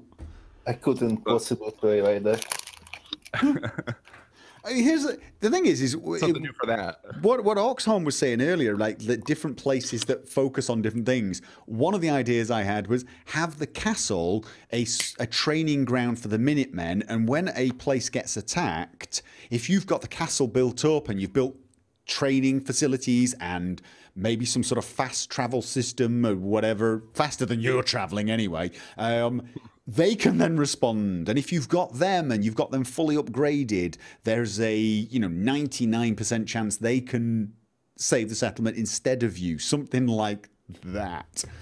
Just, yeah. How disappointed were you when you went through the formulas and found out it's capped at a 50-50 coin flip? Is it 50-50? Isn't that what you discovered? You went through, I remember you watching a video, you did all the math on it. Yeah, I did a math on it, and if you have a certain, I forget the numbers now, but if you have a certain amount of happiness, and if you have a number of defense, I think beyond 70 or 100 defense, then that's the maximum roll you can do. And even if you have an overwhelming amount of defense with lots of settlers and wonderful happiness, at the end of the day, I think you still only have like a 20 to 30% chance to actually win unless you show up. Which is why even if you have amazingly built up settlements, you can ignore it and you still sometimes lose, which I think is ridiculous. Especially when you have enough defense to take out half an army. Yeah, the solution that you proposed, Gopher, is a great one. I mean, what if you got the message and then you could go on to Minuteman Radio and choose the units you want to dispatch, maybe a Minuteman in T45, and choose the weapons that they use, and then that's going to give you a percentage chance to win, and you can kind of game it from afar. I mean, you've already got long-distance communication set up with the radio. Let's have the option for a free cam where you can go watch the battle unfold. Yeah, like hell, have a camera on one of the settlers, one of the Minutemen. you could dictate. Maybe you could even take control of him temporarily. I mean, that's probably more mod material, though, that isn't it? That's a little.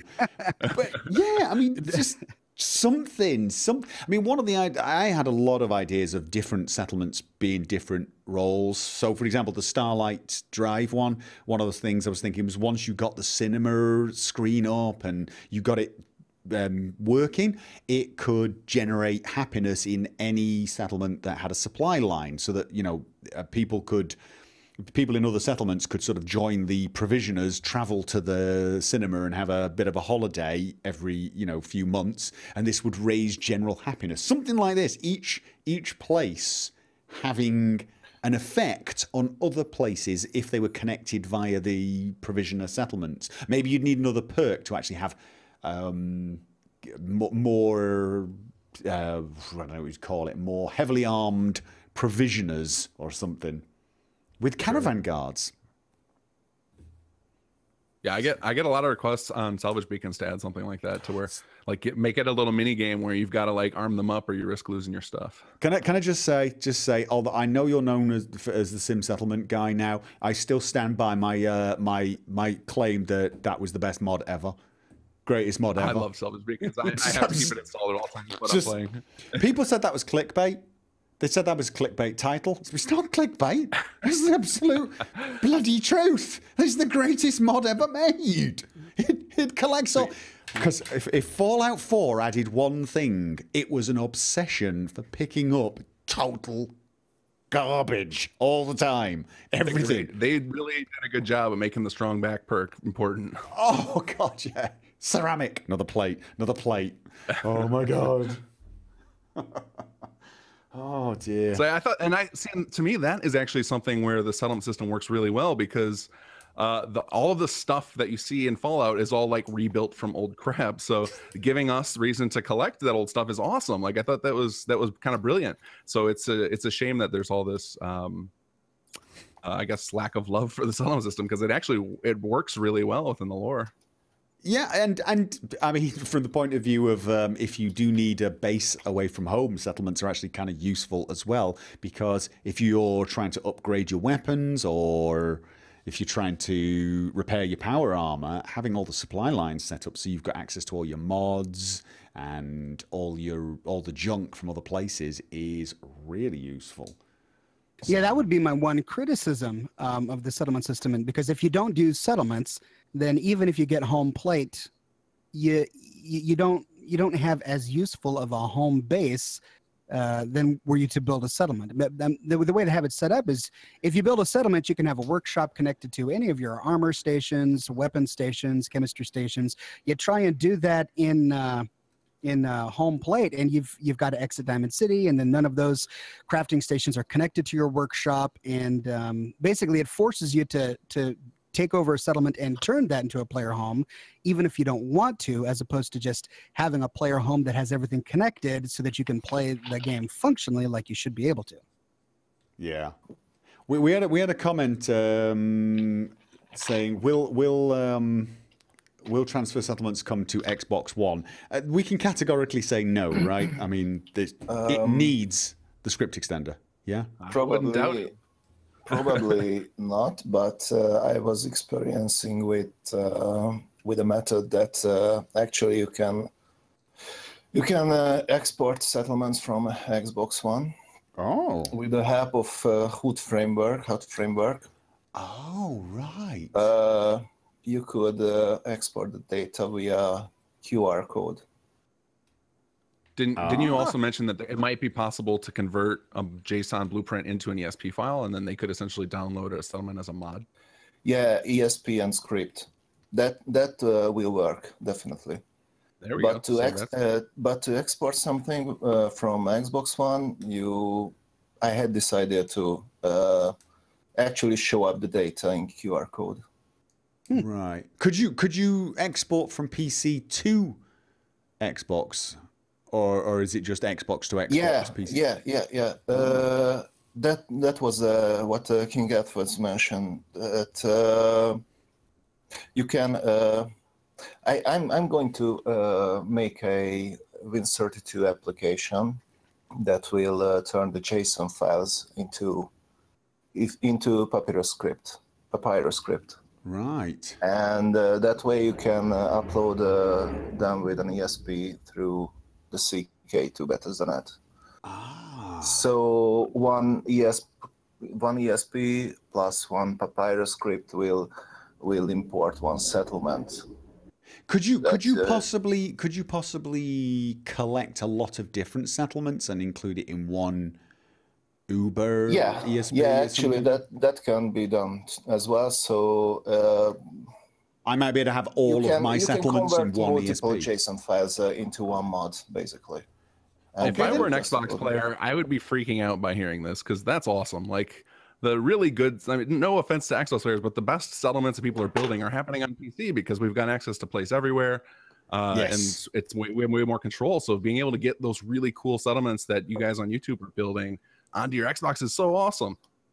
Although they would have to never touch it, like as in don't move anything. If it was placed with a place anywhere, if you move it on your Xbox, you're never getting it back into place, sort of thing. That's true. Plus, there's the issue of Exactly. PC only mods and settlements. What if you got a settlement you built on the PC using mods only available on the PC? Then you try and import that into the Xbox. Suddenly you got a world of hurt. Well, it's always best to go vanilla only when you create a blueprint. Yeah. But obviously those mods would be discarded simply. Right, so they'd just have some missing importing the objects. settlement. They'd have some Yes. missing objects. They'd have to find something else. I mean, I'm trying to make all of my settlements, like as I said, IKEA showcase homes. I'm trying to make them vanilla so that I can get them into blueprints. But then the instant I do that, I'm going to mod the living hell out of them because there's no way I'm placing junk and stuff like that manually.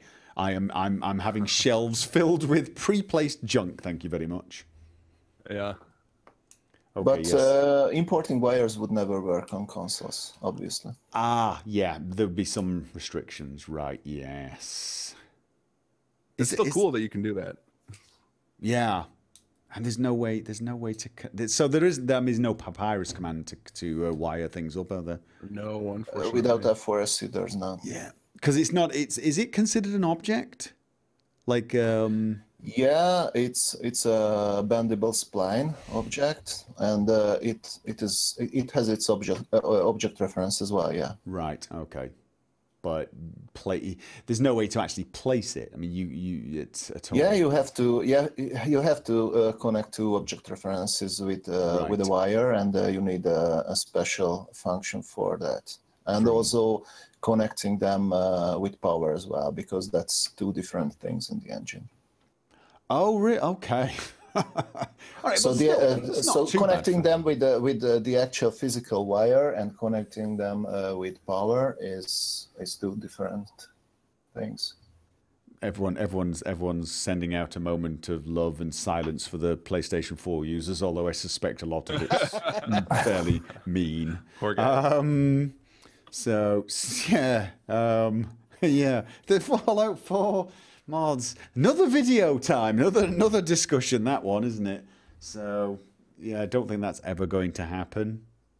No, there's not much coming for PS4. I feel so bad. The amount of posts I get, when is this coming to PS4 for some settlements is outrageous. And it's like, I'm sorry, you guys need to rally together and put together a petition to Sony, because people still ask. People stopped asking on mine. Of course, every day. Really? Because I mean, I got quite a few people on the video I did. I made a video saying I'm sorry, none of my mods can make it to PlayStation 4, quite literally, and people calling me lazy. I'm like, it's not laziness. It's just not actually. Well, it's miraculous that PlayStation 4 Fallout 4 players have mods to begin with. For the longest time, Sony said that they just weren't going to do it at all. But the outcry from the community finally swayed Sony to at least allow some mods. The only problem is that you can't have anything that's got scripts. No, I was going to say, I think it didn't quite happen that way. Don't quote me on this, but I think Sony said you can have mods, you just can't have resources. And so Bethesda said, well, that's pointless. And then Sim Farming released modding. And that was on the PlayStation. But Sim Farming had mods that didn't have any resources, any external resources. But the problem is not everyone understands the difference between this. So everyone went mental and went, ha, Bethesda were lying.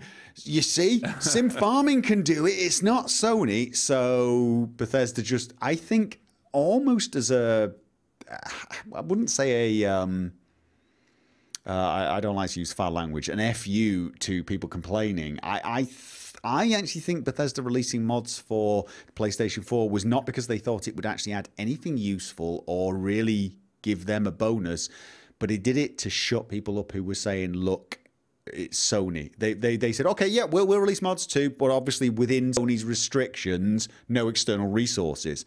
And a lot of people heard that and thought, well, that means just no textures and models. They just didn't realize it also meant no scripts, which pretty much I could actually release a mod recently for PS4 that was the power line physics.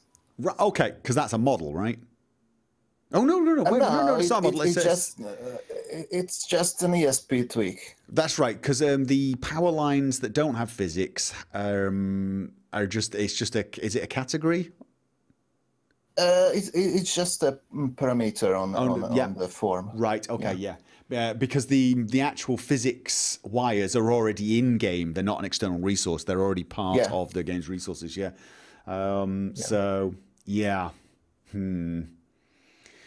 So, I mean, it settled it when they released those mods. It settled the issue, but of course, it didn't make mod makers' lives any easier because we do spend an awful lot of time saying, no, we can't do that. I mean, people were like, what about the quick save in mod for survival? The quick save in survival mode mod. Surely something that simple can be ported across. It's not about how simple it is. You could actually have a very complicated mod that added a whole new land with buildings and stuff. As long as there were no new assets, you could have dungeons, whole new dungeons, even quests. As long as there were no voice lines, you could have all sorts of complicated things. Just nothing that require. Oh no, you couldn't have a quest because they require scripts, don't they?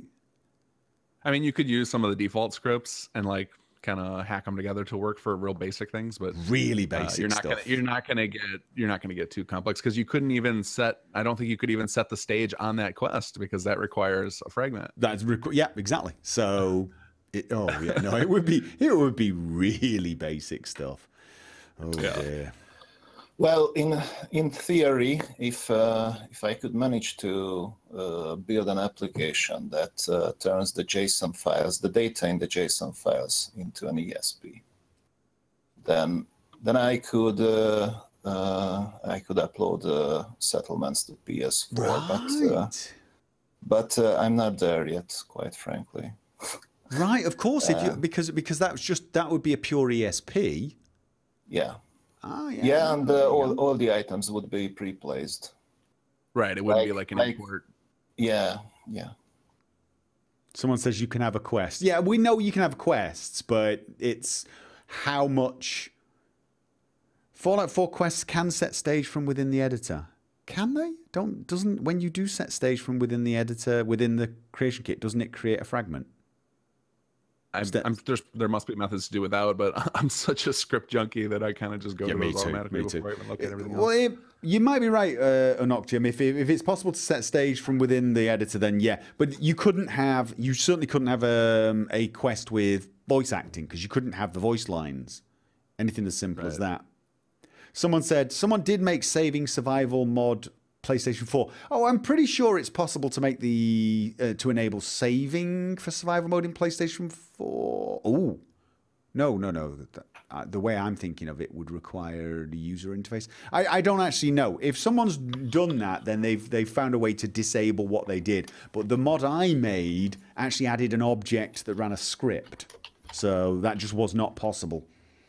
It basically just ran a single command. For most of us smallers, I think the problem is that why do we want to tie our hands to when we can get way more creative and do way more interesting things for a much wider audience? Like I imagine, and I could be wrong on this, but I would imagine that the Xbox plus PC base is bigger than the PS4 base. I don't actually know. It could be argued. Yeah, I could be wrong on that, but I obviously want to make stuff that I can use, and I'm playing on PC and Xbox, so that's where I target. Yeah. There are some amazing modelators like Reg2K or Tintin Man who are able to recycle actually vanilla scripts to create things like Place Everywhere on PS4. Really? Which really blows my mind. These guys must be spending an awful lot of time. I mean, when these people called me lazy for not converting my mods to PlayStation 4, they may have been right, but what we're talking about is these guys have probably spent hundreds, if not more, hours just trolling through the creation kit to find all these different scripts. Well, it's not actually the creation kit. Yeah, I mean, there's a lot of stuff to go through, and if they found ways of doing it, more power to them. Reg2K, that's the guy for HUD Framework, right? HUD Framework. God, I love that mod. I love that mod. Thank God for that mod. There's that, and opened it up so much that so many of us could all contribute to the UI instead of it being one person. Oh yeah, I've still got my subscription to Adobe, whatever the program was that most. I shall keep it going. I don't actually do anything on it anymore, so I'm spending money for no particular reason there. But I keep meaning to get back and adding some more things to the Power Armor mod, but it's just getting time, isn't it? Well, and Flash is not fun to work in. Yeah, that's the thing. I managed to avoid doing any real Flash for that mod. It was pure action script. I mean, I had to learn some basic Flash, but I did most of it in action script, and even that was, it was a case of hack things and poke it and hit it until it worked, and then hey, it worked. So if a true Flash programmer looks at my code, they'd probably have a seizure. That's actually true of most of my mods, with the exception of my scripting. Everything else I did was pretty much on the fly learned, and I did it with hit it with a hammer until it works kind of technique. I mean, I think that's how most people mod, to be honest with you. Definitely the first draft of all my stuff looks like that too. Well, yeah, but nowadays you get a lot of people making armor mods and weapon mods who just are seriously professional 3D modelers who know all these programs inside out. If anyone ever opens up any of my old models that I did and took a look at them, they would find just the modding equivalent of sweeping many things under the carpet and hiding it, sort of thing. So Oxhorn is very quiet. We've gone into mod maker talk, haven't we? We've gone into mod. Sorry, I'm basking in this technical know-how that I can only someday hope to understand. I am sorry about that. We've wandered way off topic. We are great at wandering off topic. We've got that skill down. Down to Oxhorn, I have a question for you. So yes. You mentioned that the whole settlement system has this backstory in Fallout 4 as you rebuild the whole area with Minutemen. And do you think that this rebuild aspect would work in other Bethesda games like Fallout 5 or The Elder Scrolls 6. I mean, the same lore would be there as well to justify these settlement system. I think it's certainly possible. It would, you know, we're simply speculating as to what kind of story they might come out with, either Fallout 5 or Elder Scrolls 6. But in order for the settlement system, in my opinion, to be compelling to most people, there's got to be a game lore reason for it. I never played Minecraft. I've never played The Sims. The only reason I'm in to the settlement system for Fallout 4 is because I love the lore of Fallout 4. I love the lore of the Fallout franchise, and I'm on board with trying to rebuild civilization to recuperate after the nuclear apocalypse. And those are the lore reasons that are giving me an impetus to build settlements. And I think that works really well with the Minutemen, where they are civilization building. I think for it to be successful in other games, they would have to capture that same feel, that same impetus using lore. Like, I would have to care about the world in Fallout 5 before I ever sat down to actually build anything. I think you'd have to have at least one faction that justifies it. I agree. I agree. Whatever faction that is, and maybe they would come about it another way. Like, we're worried about civilization building in Fallout 4. Cool. That makes sense for settlement building. But I wonder if they could come out with something else. Like, maybe it's not about rebuilding civilization, but maybe things are a little bit more selfish. Like, maybe there's just one faction in Fallout 5 or Elder Scrolls that that needs a rebuilt network in order to become a viable faction. And maybe you can choose which of those factions you want to succeed, and then working just for that faction, you can take over the area for better or for worse. With Fallout 4, really, it's only for better. You're rebuilding the civilization for settlers, for wastelanders, for people living in the Commonwealth. What if there was a settlement building system or the equivalent where you're not helping other people necessarily, but you're helping your own people? Finding a new twist on it might make it more engaging and more interesting to a wider range of people. I could see them taking more of like a wars franchise stand on it. Like, they seem to, with each iteration, they go back and forth. Sometimes they add features, sometimes they trim features. What if they trimmed like the food and water and bed thing and focused on the defense? And then like the next game was all about, there's some big impending war and you're trying to build up proper defenses in different areas or whatnot. Or what if it wasn't even, maybe defenses would be a good way about it. Like, what if we put ourselves in the mindset of World War I trench builders? Like, what if in order to win a battle, you had to build an elaborate trench system or an elaborate defense system that didn't necessarily offer food and water to people, but it gave your faction great vantage points from which to win? In New Vegas, it would have made much sense. Who's eating? Because basically, there's a war there going on. Although there was a whole mod that added that type of thing. Yeah. Someone's eating, aren't they? Now I'm hungry. No, I was just drinking. Oh, I've poured myself they even heard me. Apparently, I'm like making too much noise. I've poured myself a glass and then thought to myself, "Oh, I'm happy now." And then I heard what sounded like food, and now I'm hungry. Chips. Someone's having chips, they said. Am I hearing whiskey? You can't hear whiskey. You could hear a bottle. Yes, it's whiskey. Shut up. You can't hear it's whiskey. It doesn't make a distinctive sound. It's Irish. An appropriate time for whiskey for you. Well, we were talking about Fallout, and we've got the whole Boston thing, and I thought, okay, I'm going Irish then. So, I was drinking Unicum. Do you know Unicum? No. It's a Hungarian beverage. It's a herbal booze. Okay. Oxhorn, are you smoking a cigar? Just finished one, actually. That's the question we're getting. You couldn't hear me smoke the cigar, but here. Gopher is drunk. No, I've only just poured the drink. Dear, oh dear. Someone asked that Oxhorn, if you have looked into scripts, how come you haven't made any mods yet? Well, because I understand my own limitations. I admire the scripting activities of people who they know what they're doing. I can get things kind of like when I lift up the hood, I can see what's going on there, and I kind of get it. But if I were to try and get my hands dirty, I would just mess things up. So I'll leave it to more talented people. I'll tell the stories. Other people can build the working functional mods. All right, let's take that to the next level. Then, what if you could build mods? What would you build? Like, what would be the first thing you? Good question. Welcome, minion. If I could build mods, what would I build?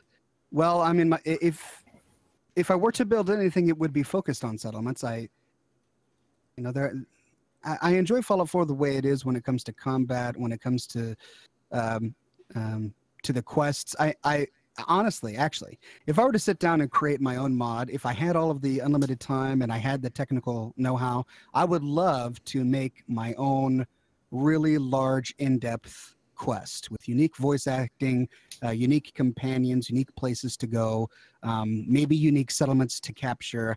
I would love to release a mod, basically quest DLC, where you could download the Oxhorn mod and you've got this, 20 hours of new gameplay where you're exploring new places. I can write scripts, create quests. That, I think, would be a whole lot of fun. Now, I'm not going to do it, just so that everybody knows. I am never doing that. But if I could, I would love to. There's going to be rumors for months now. Asking That's right. The Oxhorn the mod. trouble you've gotten me into now. The Oxhorn mod. In 10 years' time, people will still be talking about this if you don't make it. It'll be, it's going to be like Half-Life 3. To be like, Fallout 6 is coming out. Oxhorn mod confirmed. We could definitely use more quest mods. I think there's not that many of them, and the ones that are out there, some of them are really shallow. And I mean, there's been a few like crazy good ones. Like there's one on the front page of the Nexus right now for an Enclave story. Yeah, I've been. A lot of people have been asking me to review that one. I'm tempted to install it and check it out. Yeah. Quest mods tend to come out later in a game's life. My worry for Fallout 4 is Fallout 4's life, apart from for people like us, and we are the hardcore Fallout 4 people, I guess, Fallout 4 seems to have drifted towards the end of its life way earlier than Skyrim. So I am worried we won't see quite as many really good... I mean, you think of Skyrim, and really there were still quest mods coming out for Skyrim up until the special edition was coming out. In fact, if you include some of the total conversions, they're still coming out. I don't know if I agree with that. I mean, I can't compare it to Skyrim because I never really got into the Skyrim scene. But just looking at Fallout 4, if you go to the Nexus, there are new mods every single day. If you look on Steam and you see what games people are playing, Fallout 4 is still among the top games being played actively on Steam. Is it over Skyrim yet? Yeah, I mean, Bethesda even made a big announcement saying that Fallout 4 sold better officially. Oh, well, yeah, no, I knew it Skyrim sold. did. Oh, I definitely knew it sold better. I mean, and Test 6 is going to sell better than any of their games. They keep going from strength to strength. But at one point when I checked last, Skyrim and Skyrim Special Edition both had more people playing it than Fallout 4. And this is a game that is, I mean, Skyrim's, 2011. And I mean, a lot of it comes down to what I feel the demand is on things like my mods and on my videos. But what was it, 2015? We're at the 2-year mark. Not even that, really. Is it a year and a half? Year and a half, yeah. Well, taking a look at Steam charts right now, Fallout 4 is number 17. And The Elder Scrolls Skyrim is number 18. So Fallout 4 right now on Steam is being played by more people than Skyrim. But this is, of course, a great testament to Skyrim, which has been out for years. Well, this is what I'm getting at. 18 months after Skyrim was out, Skyrim was still coming into its power. It was getting more. The modding scene was getting more and more powerful. That's when I started actually getting the urge to make my beginner's guide to modding Skyrim series, and it really went down well because there was a lot of new people coming to it, and the DLC was still coming out at the 18-month mark in Skyrim, whereas for Fallout 4 they seem to get it. Did anyone else not feel like they just kind of rushed the DLC, got it out of the way, didn't like... I was glad they got it out real quick because personally I waited to start modding, and I think a lot of other modders waited to start until after the DLC was all out because you don't want your stuff getting messed up by big patches. Yeah. add the numbers from Special Edition and you'll probably get higher numbers for Skyrim. Yeah, I mean, the thing is, what's important, though, is the fact that Skyrim is a game that is 5.5 years old. And I just, you know, until only about a year before Fallout 4 came out, Skyrim was still like a massive powerhouse for my channel in terms of, say, modding videos. And I was getting burnt out on making the modding videos, but they were still by far my most popular videos. And the other thing, and I've said this, I've talked to my content manager about this. One of the things I've noticed that is different in Fallout 4 than Skyrim is when I made Skyrim Mod Sanctuary videos, my Skyrim mod videos, I could check the mods that I'd covered the next day, and if it was a mod that had 50, you know, views and 3 endorsements, it would suddenly have hundreds of endorsements and thousands, tens of thousands of views. I do the same in Fallout 4, and people watch my video, and they'll say, "Oh, that looked really cool," but then I'm checking the mods. And people are not going there and downloading and endorsing. So I sort of feel like at the moment... That's a good question. I think we've got 2 people in the chat right now that could answer that. I mean, CDante, Kinggath, when your mods were highlighted by both Gopher and myself, did you see big spikes of downloads? Yeah, I definitely saw a spike, but I would say that you guys, because you guys do such high quality videos, like you're perfectionists on it. For me, both the time when you guys both covered my stuff, by the time you guys actually got a good video out, the cat was out of the bag, and most people who are still heavily into Fallout already knew about it. And that's it. People who watch our videos probably watch the video about Sim Settlement to get our opinions on it. They'd already found it, installed it, they enjoyed it. They really just want to know, does Oxhorn love this mod as much as I? I mean, there's still some people discover the mods through us, probably, but an awful lot of people just want to know what our opinions are. Whereas I felt, I'm going to say it, I felt more useful with Skyrim modding. I felt like I drove more traffic to the modding, whereas now I feel like my Fallout modding videos are a bit more just I don't know, for me. You know what it may be, and this is pure speculation, but it may be that since there are so many, I don't know how many hundreds of thousands, am I overestimating mods for Skyrim, that it's easy to get lost in all of the mods there, and maybe more people are dependent upon reviewers to highlight the cream of the crop before they go and try and navigate a huge nest of mods, whereas with Fallout 4 there are so many comparatively fewer mods that they have more ability. It's a nice idea, but Fallout 4 already has more mods now than Fallout New Vegas, and I can tell you now, Fallout New Vegas, the modding scene there has continued to be fairly vibrant. Some of the mods that come out for Fallout 4 are actually insane. People are adding some incredible things to Fallout New Vegas. So Fallout 4 is on its way. It's 18,000 at the moment. It's you know, I mean, Skyrim's 52,000 though. I mean, Skyrim's a lot older though. Did you guys see the picture CDante just posted? He is on his game. Look at the stats he's got for us. Was he post us? Where did he post it? It's right in the Skype chat. Skype. He's got like proven spikes in popularity when you guys reviewed. Hey, that's cool. Oh wow, I'll take it. Okay, so we had some effect. That's nice. Well, that makes me feel good, because honestly, that's the main reason for doing the mod showcases for me. I can tell you now, those videos take easily more time than all my Let's Play videos put together, and sure.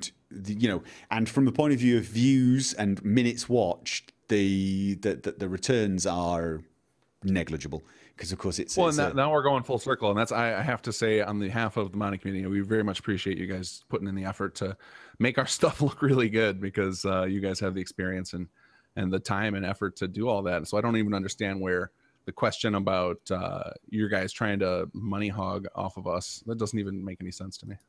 Thankfully, I've never really gotten that kind of feedback from modders.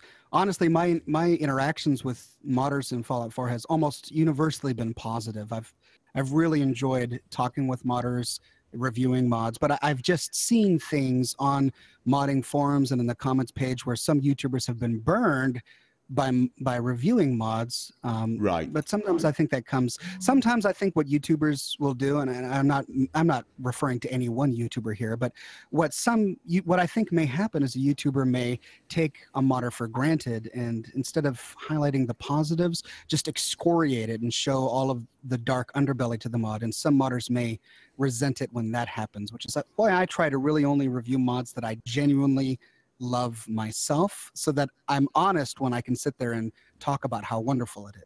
That just makes it much easier for me to produce content. That's my attitude as well. As long as mods are free, I will only cover a mod if I like it. The instant we get paid for mods, I will almost certainly become a mod reviewer, and this is one of the big reasons I don't want paid for mods, because I don't want to ever have to be negative about a mod. I mean, that's the thing at the moment for me. I mean, I'm not saying anything about paid mods because, oh my God, is that another video coming? That's 3 videos. Right, yeah. But no, here's the thing. I have never got grief from any mod maker for covering their video. Never. But that's good. It's more a matter of there are some conversations on the Nexus in some of the forums, and you see some of the responses some other YouTubers get. Now, granted, it does tend to be YouTubers who've been negative, and I get that. I get the mod authors hate negative reviews. I totally understand, and I do think very often some YouTubers are rude or just unnecessarily harsh for people who are producing free stuff for them. Controversy sells. I mean, there's exactly. there's a little more salacious than a negative headline, or what if you produce a video saying the worst mod ever? Well, hey, that's clickbait if I ever heard. People are going to click on that and leave all their comments. Man, that's great for a YouTube channel, but it's not great for the longevity of a YouTube channel. Those are short-term gains, which is why I just never deal with stuff like that. I'm not interested in producing a video that's salacious and it destroys someone's modding career because I wanted to get 100,000 clicks on a view, which is not going to help my channel in the long term. I just think that's a poor strategy. I mean, from my point of view as well, it's double that, because it would be harmful to the modding community, and it would for me not just harm my channel, although that is important. I've always said whenever I'm dealing with anything to do with the mods or modding, I want my channel to be nothing but a positive influence on that community. That's how the channel started. It didn't start out as a job at all. In fact, it really did start purely as a way for me, well, to keep my sanity, because I needed to answer the same questions over and over again on all my mods, but as a way to try and help people mod their game. Everyone, anyone, not just, uber nerds who knew their operating system inside out, but people who were actually, some people that wanted to mod their games who really barely knew how to open a folder. So for me, and it would be a sad day if Fallout 4 mods stopped being made, if there were no modders to make Fallout 4 mods. And so I want to encourage that. I really want the community to keep on building mods. I want it to thrive. Well, I am taking the effort right now. I'm kind of following the same thing you just described, Gopher, except for mod development. We have a Discord channel, and we take on new modders and we teach them the ropes. Hey, cool. Awesome.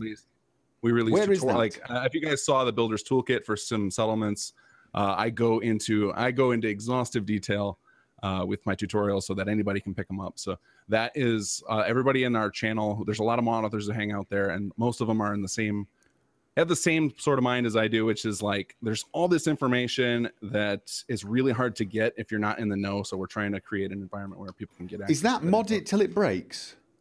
No, that is, I think that's Eleonora's channel. That's Ellie's channel. Okay. And right now it's invite only. If you're interested in modding and you want to learn, pop over to the Builder's Toolkit page and on Nexus, and we can get you an invite in there. Kinggath, would you voice all my upcoming mods videos? I'm sorry, you lost me there. What? He wants you to voice all of his videos. My videos. Would I voice your? I mean, I think I'm gonna be voicing your next update, aren't I? Because we are currently CDante and I are currently working on making sim settlements and transfer settlements work together beautifully. Wasn't it supposed to be a secret? No, Quick, no, kill the stream. It's not a secret anymore. The secret is another part of this, which I actually want to talk to Gopher and Oxhorn after we kill the stream. Yes, and we're not going to tell anyone about it. Wow. I actually don't know what it's about either. So it's like shut it down. It's called I'm reading the chat here. It's getting weird. That tends to happen when a live stream goes past 2 hours. Are we on to? Oh, we're at the 2 hour mark now. We should probably wrap this up. I did have. Oh, we need to give like final thoughts. Gopher. Quick question. So are you going to upload your settlements as well to Nexus? I was basically going to wait for the wires to be sorted. But if me too. If you say that's going to be a long time, then I'll upload them immediately and then just upload a new version once the wires are out. I wasn't sure when it was going to be a thing, you see. See, if I don't have to go back and re-export all of my settlements, then I'm happy to export them and upload the blueprints now. But when wires comes out, if I have to go back and re-export them all, then I may as well just wait until that comes out before I publish them. Sure. Actually, I'm currently testing the new features of F4SC, and I'm going to be talking to Expired about an ETA. Maybe he can tell me something. Okay. Well, it's here's the thing. If we got an early copy of that, like a beta test copy, and we managed to export our mods, would they not work with the current version? As in, I mean, like, if we did it, if we, you know what? Let's talk about this off stream. Okay. No, We're gonna coordinate our calendars for you guys. Yeah, I've got the Vault I'm making, Nordhagen Beach and 10 Pines Bluff, and maybe Green Top. I don't know. My Sanctuary settlement's not even a thing, but my Green Top Nursery, it's not my favourite. Oh, and I've got the Crossing, whatever it is. I've got a few. I've got a few settlements there people might like. They are vanilla, except the junk fences. I used the junk fences that snap together. That's still vanilla, I guess. But here's the thing: if you it actually wouldn't matter, would it? Because without that mod, it just places them where those items if the are. actual form comes from Fallout 4 ESM, then people wouldn't need the mod itself. I think all the mod does is add different snap points. I think, or unfortunately, the snap points are on the NIF level, so they probably would need that mod. Yeah. Oh, right. So you place it with the snap points, not with. The snap points are actually on the model themselves, so that does require a mod. It's the mesh, I believe, that has the snap points. But when you place the object, doesn't it just place the object exactly where it is in my export, not necessarily to the snap points? So if the snap points are different, what we're saying is that those snappable fences you're placing are actually replacements of the vanilla objects. Oh, are they? Yeah. Probably. Okay. Well, that would mean they could script it to do hot swapping, but I don't think that they went to that much trouble. So basically, place basically, them to the same coordinates and with the same angle. So it would probably have little gaps and things in the walls. No, because it's the exact same coordinates, and it's gonna be in the exact same angle, so shouldn't be any gaps. So it would look the same. It just means if they pick the piece up without that mod, it'll no longer snap into place, which exactly makes perfect sense. All right, well then probably I can export all of them as vanilla blueprints. Those 5. Yeah, I'm definitely going to do the Vault, definitely, and Nordhagen Beach. I like those. So, cool. Do you guys all use the junk wall snapping mod? Do you? To be honest, it's been so long since I've played the game. I don't know. No. When I was building junk fences, I just simply turned off clipping. Oh, right. Yeah, right. Okay. So you basically use place. I think a lot of people do that. They just use the place anywhere mod. But for me, because I tend to be, look, I'm a natural wall builder. Bite me, everyone. Because I know I'm going to get the jokes any second now. No, I didn't make the raiders pay for it. I built it. I paid for it myself. Right. But yeah, I'm a natural wall builder. As soon as I get a settlement, it's one of the first things I do. You know, I hate to say it, but walls are useless for settlements. Enemies will clip right through them. Oh, and I know. I mean, most of the things I build in settlements, I build toilets. You don't need toilets in settlements. It's all you need in settlements. Walls have a great aesthetic. Yeah, all you need in a settlement is to place something like 25 beds, surround them by turrets, and put some food, and it would actually be, you know, the game script would think everything was wonderful. I, on the other hand, would be horrified. That's what I used to do. I used to focus on efficient settlement builds where I would show exactly the fewest amount of resources you had to use to get as much happiness as you could. And it was just sleeping bags and shack roofs. That's all it was. But settlement rates have these spawn points, pre-placed spawn points. And if you manage to build a wall so these points are outside the walls, then enemies have to go through a gate or something to reach your settlers. Or in Nordhagen Beach, I've got actually 2 walls built on top of one of those, so super mutants appear inside a wall. It also depends on where you are. If you take your time getting back to your settlement, you can fast travel into a settlement, and even if the enemies have spawn points outside the settlement boundaries, if it took you too long to get to the settlement, you could arrive to find super mutants engaged in melee combat with your bar merchant. Yes. Yeah, in places where they just couldn't possibly have gotten without passing 500 turrets, and yet they're fine. Very disappointing. I think we can all agree on that. Yeah, that's one of the things I think. The whole settlement attack thing is, let's face it, very, very weak. We're going to wrap this up. I was wanting to talk Elder Scrolls just before we ended. We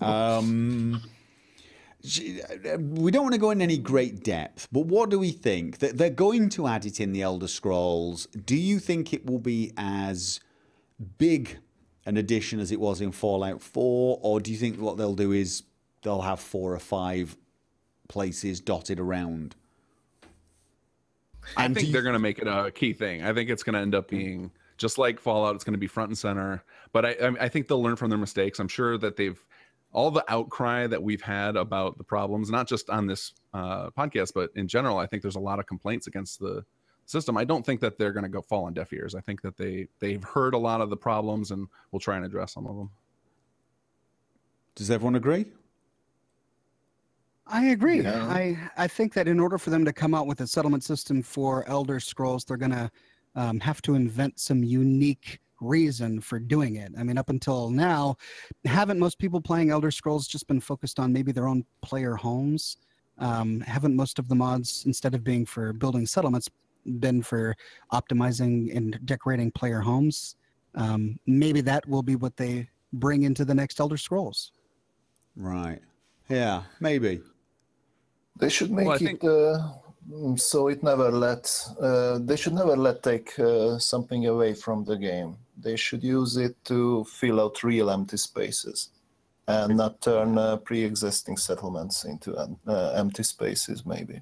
Yeah.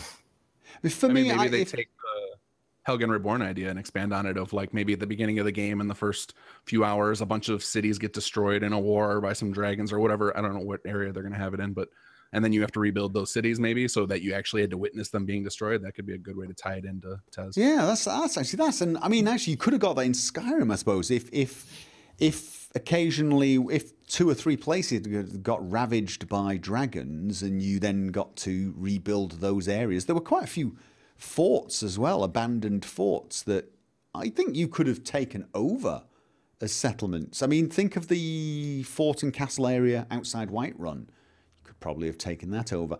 I think they need to make it a little less... common's the wrong word. I think it would be nice if the settlements like that, big forts and castles, felt somewhat more unique. But I could imagine, for example, if you're playing an orc and you meet an orc town, taking over that, or even building your own little orc enclave. What do they call them? The orcs towns? Somebody in chat's got to know. I have no idea. Someone's got to know, right? Something I can imagine. I can imagine there are plenty of great ways of doing it. And I do agree with you. I think they are paying attention. I think the inclusion of the settlement system proves they've been paying attention, not just to feedback, but to what modders have been doing. Because, of course, we've seen mods like this for previous games. So I think they're listening. And I don't I think we also got to look at it from a... It's kind of an industry, it's becoming like an industry standard now. Look how many games have that feature, like Ark and Conan Exiles and Rust. Like it's kind of like the flavor of the week for gaming. Yeah, true. Very true. So basically then we all think they're going to add it. We just want them to add it in a better way. And we think they're probably going to. I'm trying to be... That's kind of a sad summary. That is a really terrible summary, we want isn't this it? to be better. I want to end this on like, yes, they're going to bring it to Elder Scrolls 6 and it's going to be awesome. I'm going to have strongholds. That's the word, apparently. Strongholds. I'm going to have orc strongholds everywhere. And I'm going to have dragons on the walls. Actually, that would be very cool. Yeah, I think if they can just take away some of the minutia and let some of the game do some of it itself, I think a lot of people will be happy with that. Where maybe you get to build up one base by hand in the crafting system like Fallout, but then everything else is kind of, maybe you just make some high level decisions of like, we're going to focus on magic, so build a mage's tower or whatever. Yeah. Dragons as tamed creatures. Oh, we want vertibird travel only in dragons. I know they had something kind of like that in the in Skyrim once you got, was it the Dragonborn DLC? But it never felt... I mean, vertibird travel is one of the things I loved in Fallout 4. I adored that. I thought that was brilliant. So having something like dragon travel would be very, very cool. I just want to actually fly the dragon myself. I want to actually ride it and control where it goes. And then breathe fire on things. Yeah, actually, do you know what we need? Do you know what we need in both Fallout and Elder Scrolls? A settlement system where the game builds the settlements and you get to destroy them all. That's what I want. I want an evil playthrough. Okay. I'll take that. That sounds awesome. Does anyone else have anything to add? I think I'm good. I need to be heading out here soon. Yeah, I think we all do, actually. I know us in Europe, it's getting a bit late. It is 11 p.m., 20 past 11, and I am starving. I'm actually getting really, really hungry. I don't know which one of you was making food sounds. It was probably my dog. Oh, okay. He's always chewing on something. So, right, okay, ladies and gentlemen, we're going to wrap it up there. I would like to thank my guests, Oxhorn, Kinggath, and CDante. I will, when I post this video to YouTube, put links to their channels and mods in the description below. So if you're listening after the fact, check that down below. Thank you guys for joining me. It has been educational and an eye-opening experience. It's also been a lot of fun.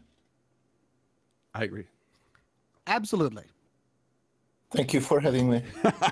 All right, guys. See you next time. We will, I'm sure, hear from you in the comments of our various channels and places, and we'll see you next time.